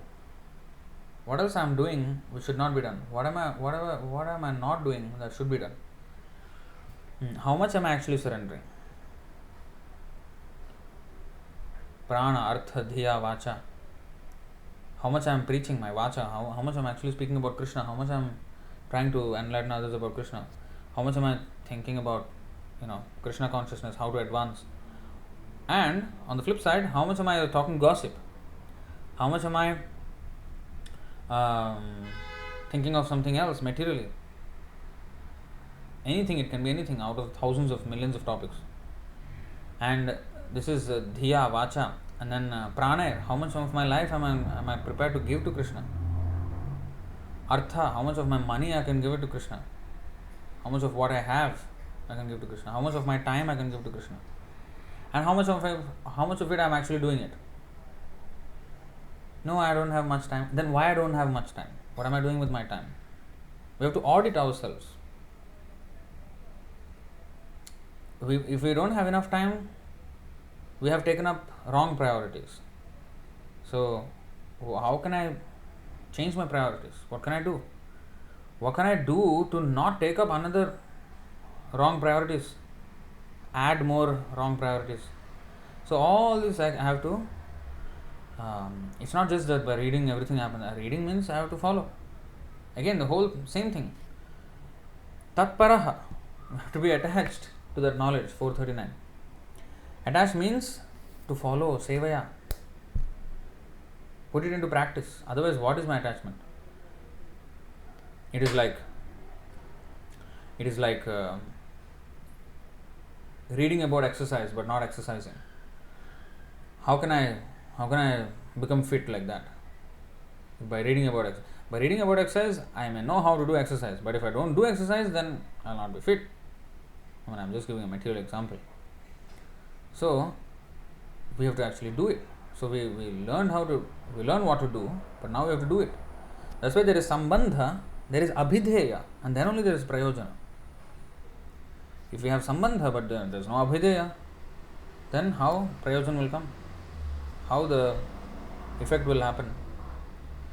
So we may be engaged in abhidheya also, but we can do more. We can always do more. We can improve ourselves. So at least if I am in that mood that yes, I can do more, I should try my best to do more for Krishna in every aspect that I can.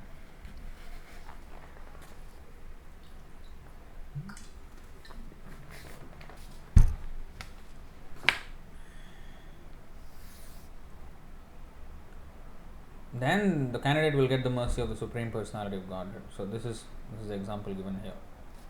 So I hope that answers the question to an extent. Of course, I'm not saying don't read or don't memorize verses, but we can memorize verses and also put it into practice as much as possible. Even when others, even when we see others not practicing, we should not be like, okay, yeah, I know, everybody is also not practicing, never mind, I also won't practice.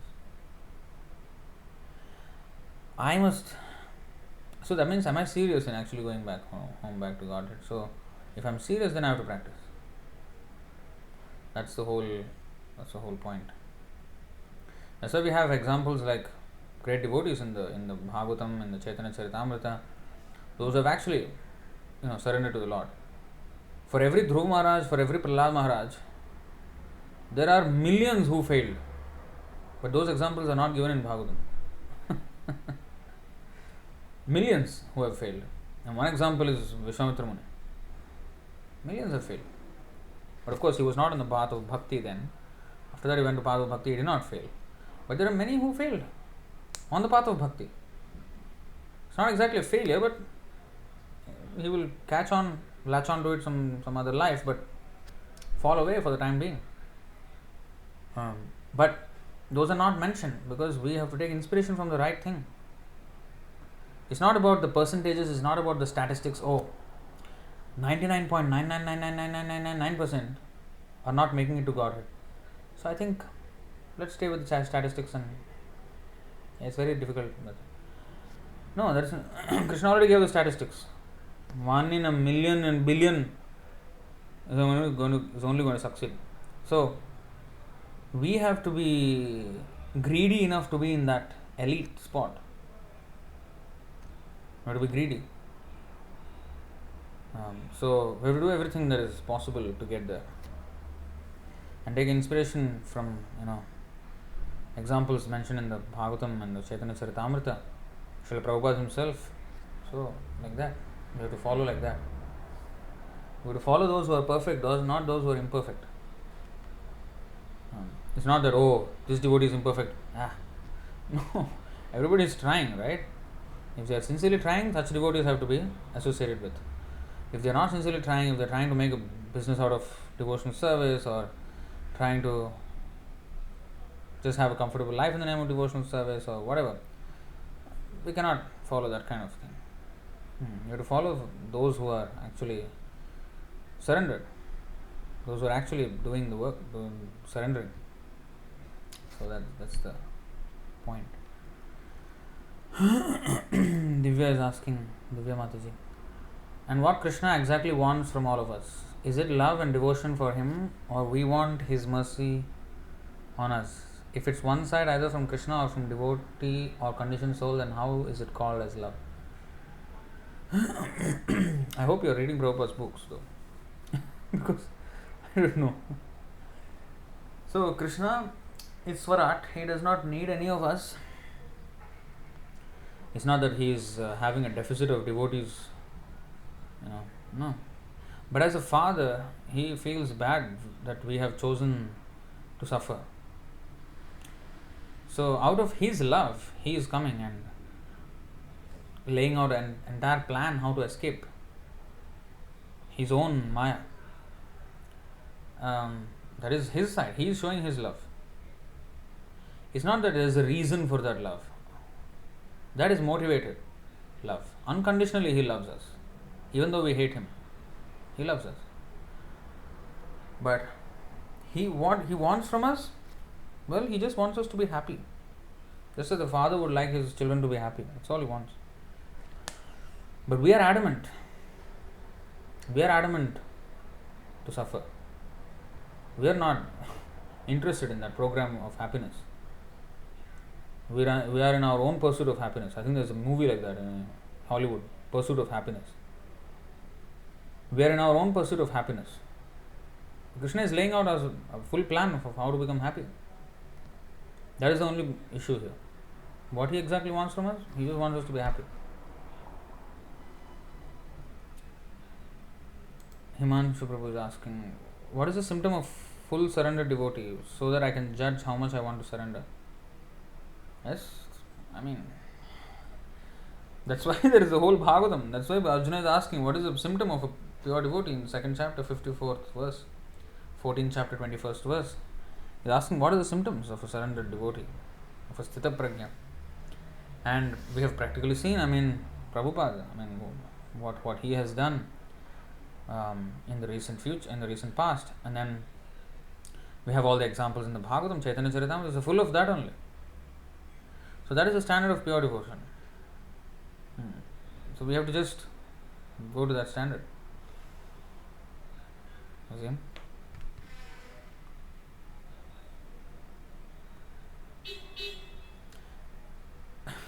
For now, we just have to we have to sincerely follow the instructions and do as much as is possible for us to,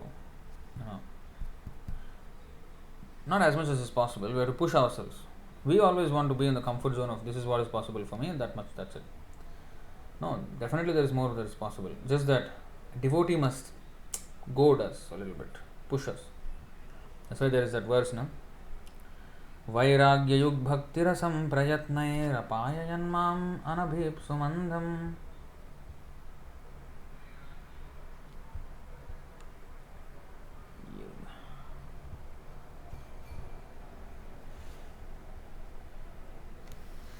कृपाम्बुधिर्यस्तमहं कृपाम्बुधिर्यः परदुःख दुःखी सनातनस्तं प्रभुमाश्रयामि.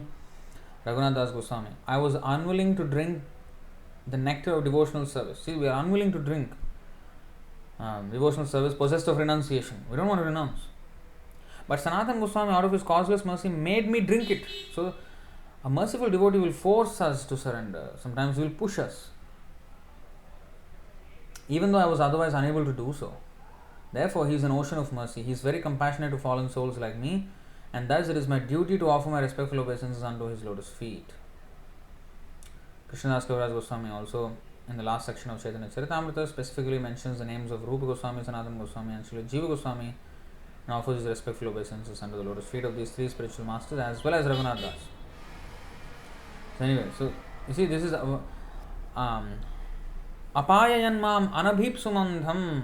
Anabhipsum. I was not interested in this. I was not. I want to be like a devotee, but not possessed of renunciation. Vairagya yug bhakti. I don't want. I want bhakti, but not vairagya.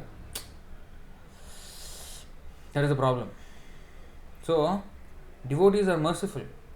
They will push us. Because if they don't push, Krishna will push in his own way. He will get us into suffering, Yasyaham anugrahanami harishyatad dhanam shanai. So you want to learn it that way, that is also mercy. Or he lets us enjoy and then take few lives more. When we become ready, okay, that time you can come. Nothing, I can wait. Krishna can wait. Of course, he feels bad, but what to do? We don't want, so fine. He lets us be. So, but a devotee, he is more merciful. He pushes. Even though it is uncomfortable for the other person, he will still push. Vairagya bhakti. And, Raghunath Das Goswami is praying to Sanatana Goswami, oh, he has made me drink it.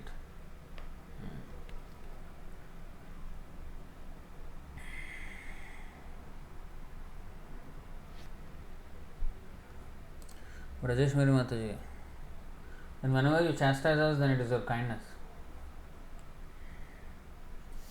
Well, we don't have any ill feelings when we tell something sternly. In fact, the only reason we do it is because we actually care. If I don't care, then I'll be the sweet talker. Oh, you have not chanted? Very good. Hare Krishna. It's okay. Chaitanya Mahaprabhu is very merciful. Hare Krishna. What is the use of this nonsense talk? Or I have done this, I have done that. Oh, you've broken the principles. Hare Krishna. It's okay. Krishna is merciful, 1.108 Antya, even if his devotee actually does a very horrible mistake, he still forgives him. And 4th chapter 36th verse he said, and the 9th chapter 30th verse he said, even if he falls down, he is still considered to be a sadhu.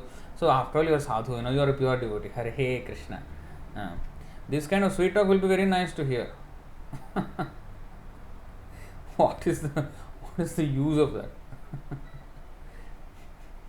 that? So somebody has to hit us, slap. If nobody is there, then somebody has to do it. No? It is a thankless task. Preaching, Prabhupada said, is a thankless task. People don't understand. They become upset, they become angry, they leave the association of devotees because they have been chastised. You don't understand that actually the devotees have zero reason to drive away others. Why? Only when there is some misbehavior, some problem, something has to be corrected. Then it has to be corrected for the good of the devotee, nothing else. You don't hate, like Jesus said, hate the sin, not the sinner. Hate the sin, not the sinner. So what you have done is wrong. So I hate that, but don't hate the sinner. Or if you hate the sinner, then how are you going to show mercy? How are you going to help him? You can't.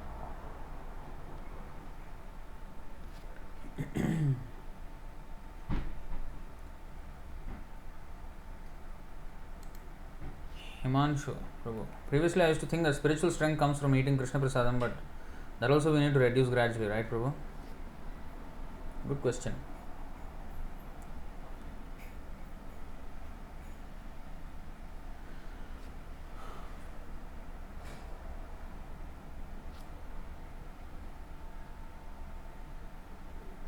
There's a nice answer to this.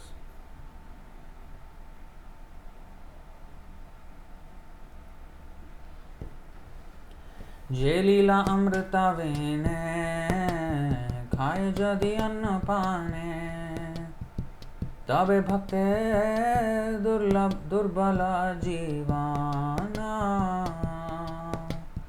Jar एक बिंदु पाने उत्फुल्लित तनु माने हासे गाय करो ये नर्तना. So this is 25.278 Madhya Chaitanya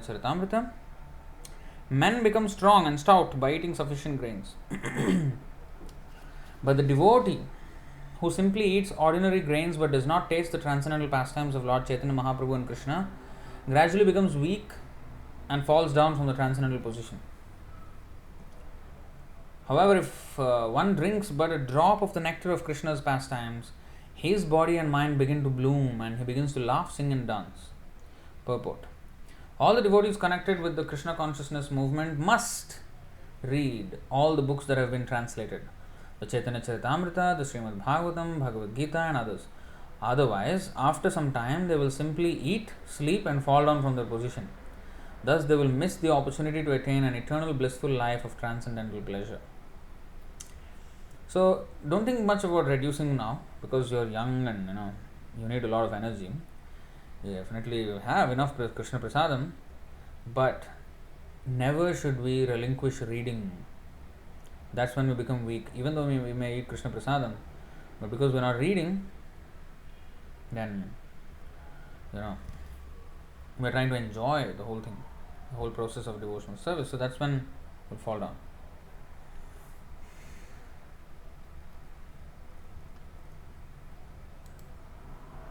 Radhika Mataji, yes, the example of ropes binding us is perfect. Even if we want to take up devotion seriously, attachments keep interrupting us.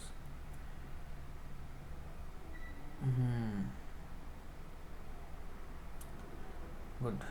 So next, Krishna dāsa. How to strengthen our faith in Krishna during turbulent times? You want an answer? Strengthen your Krishna during peaceful times. Then automatically you will be able to face turbulent times. Because when in the peaceful times we don't make any effort, how are we going to do it in turbulent times?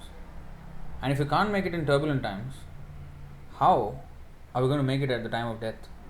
The most turbulent time. Impossible. And if we don't make it at the time of death, how are we going to back to Krishna? Impossible. So, the answer is, strengthen our devotional service while we are peaceful and alive and well and healthy and hearty. Two things are happening. Either we are in trouble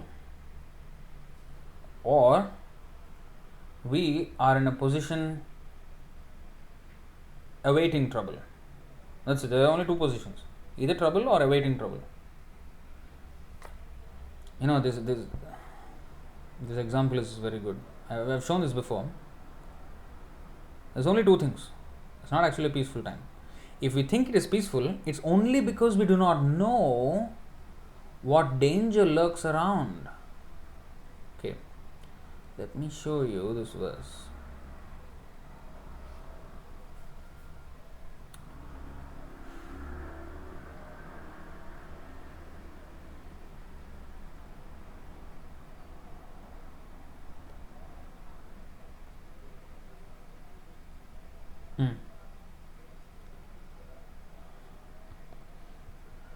क्षुद्रं चरं सुमनसां शरणे मिथित्वा रक्तं षडङ्घ्रिगणसामसुलुब्धकर्णम् अग्रे वृकानसुतृपो विगणय्ययान्तं पृष्ठे मृगं मृगयलुब्धकबाणभिन्नम्. Very beautiful verse. 4:29-53. My dear king, please search out that deer who is engaged in eating grass in a very nice flower garden along with his wife.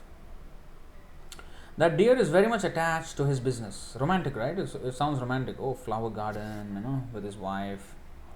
That deer is very much attached to his business and is enjoying the sweet singing of the bumblebees in his garden.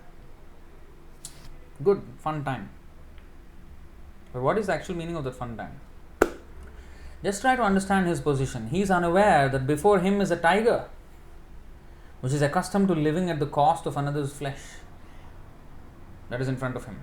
Behind the deer is a hunter who is threatening to pierce him with sharp arrows. Thus the deer's death is imminent. So either we are suffering or our suffering is imminent, just waiting to happen. There's only two things. So we better be prepared. Not that, okay, finally there's no suffering, enjoy for a while. Are? Suffering, we think there is no padam padam yad vipadam natesham. Every step is a danger. There is danger everywhere. So we just have to be alert. How to save ourselves from the danger? Just a little alertness is required. If we are alert, then we will not be captured by this. But if you are not, if you are in a dreamland, and this is what will happen. So when our times are not turbulent, then take up Krishna consciousness. And if somebody is in turbulent times, take up Krishna consciousness. That's the only relief. Let's look at what if you are already in turbulent times, and then this is the other verse. Everything is there's a verse. Srimad-Bhagavatam 11:29-21. Yo yo mayi pare dharma kalpyate nishphalaya chet tada yaso nirartha syad bhayade eriva sattama. O Uddhava, greatest of saints, in a dangerous situation, an ordinary person cries, becomes fearful, and laments. Although such useless emotions do not change the situation. Can we rationally actually observe that? If we cry and becomes fearful and lament, will the danger go away? Of course not. But activity is offered to me without personal motivation, even if they are externally useless, amount to the actual process of religion. So we have to just serve Krishna. Sukhe dukhe bhulo nako, sada hari naam bolo re. Narottam Das Thakur is singing. Sukhe dukhe bhulo nako, sada hari naam bolo re. Bhaktivinoda Thakur also said the same thing. So whether in distress or happiness, don't forget Harinam.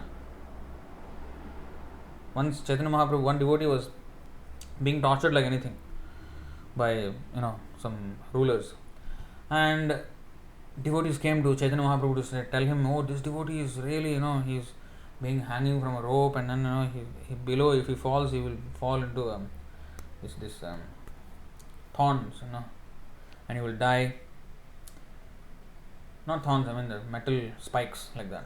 So he's tortured like anything. Chaitanya Mahaprabhu asked, what is he doing? No, he is constantly chanting Hare Krishna.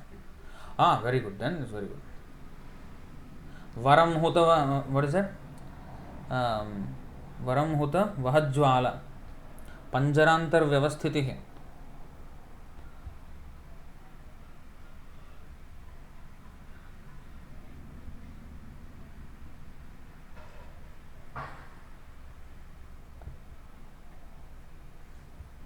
Varam hutava hajwala panjarantar vyavasthitihim nashaurichinta vimukha janasamvasa vaishasam.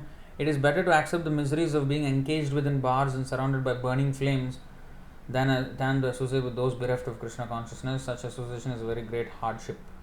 Quotation from Caitanya Samhita.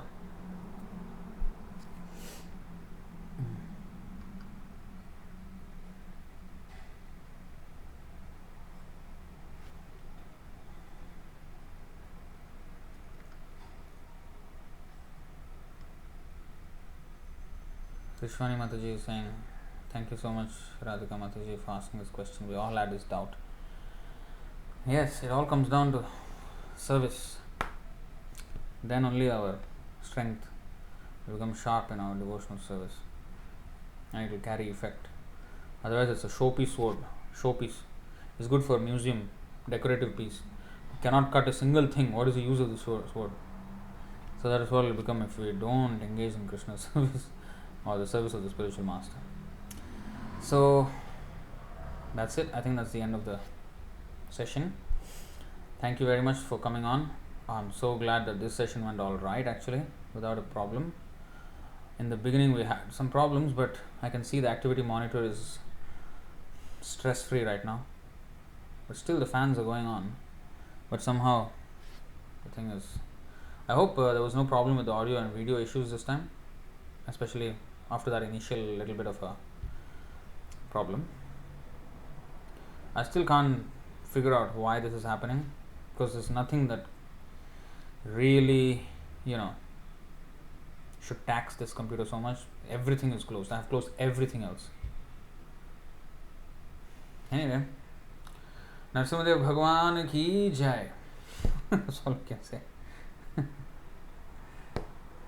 Alright, thank you very much. Srila Prabhupada ki jai. Ananta Koti Vaishnava Vrinda ki jai. Nitai Gaur Premanande. Hari Hari Bol. Hare Krishna.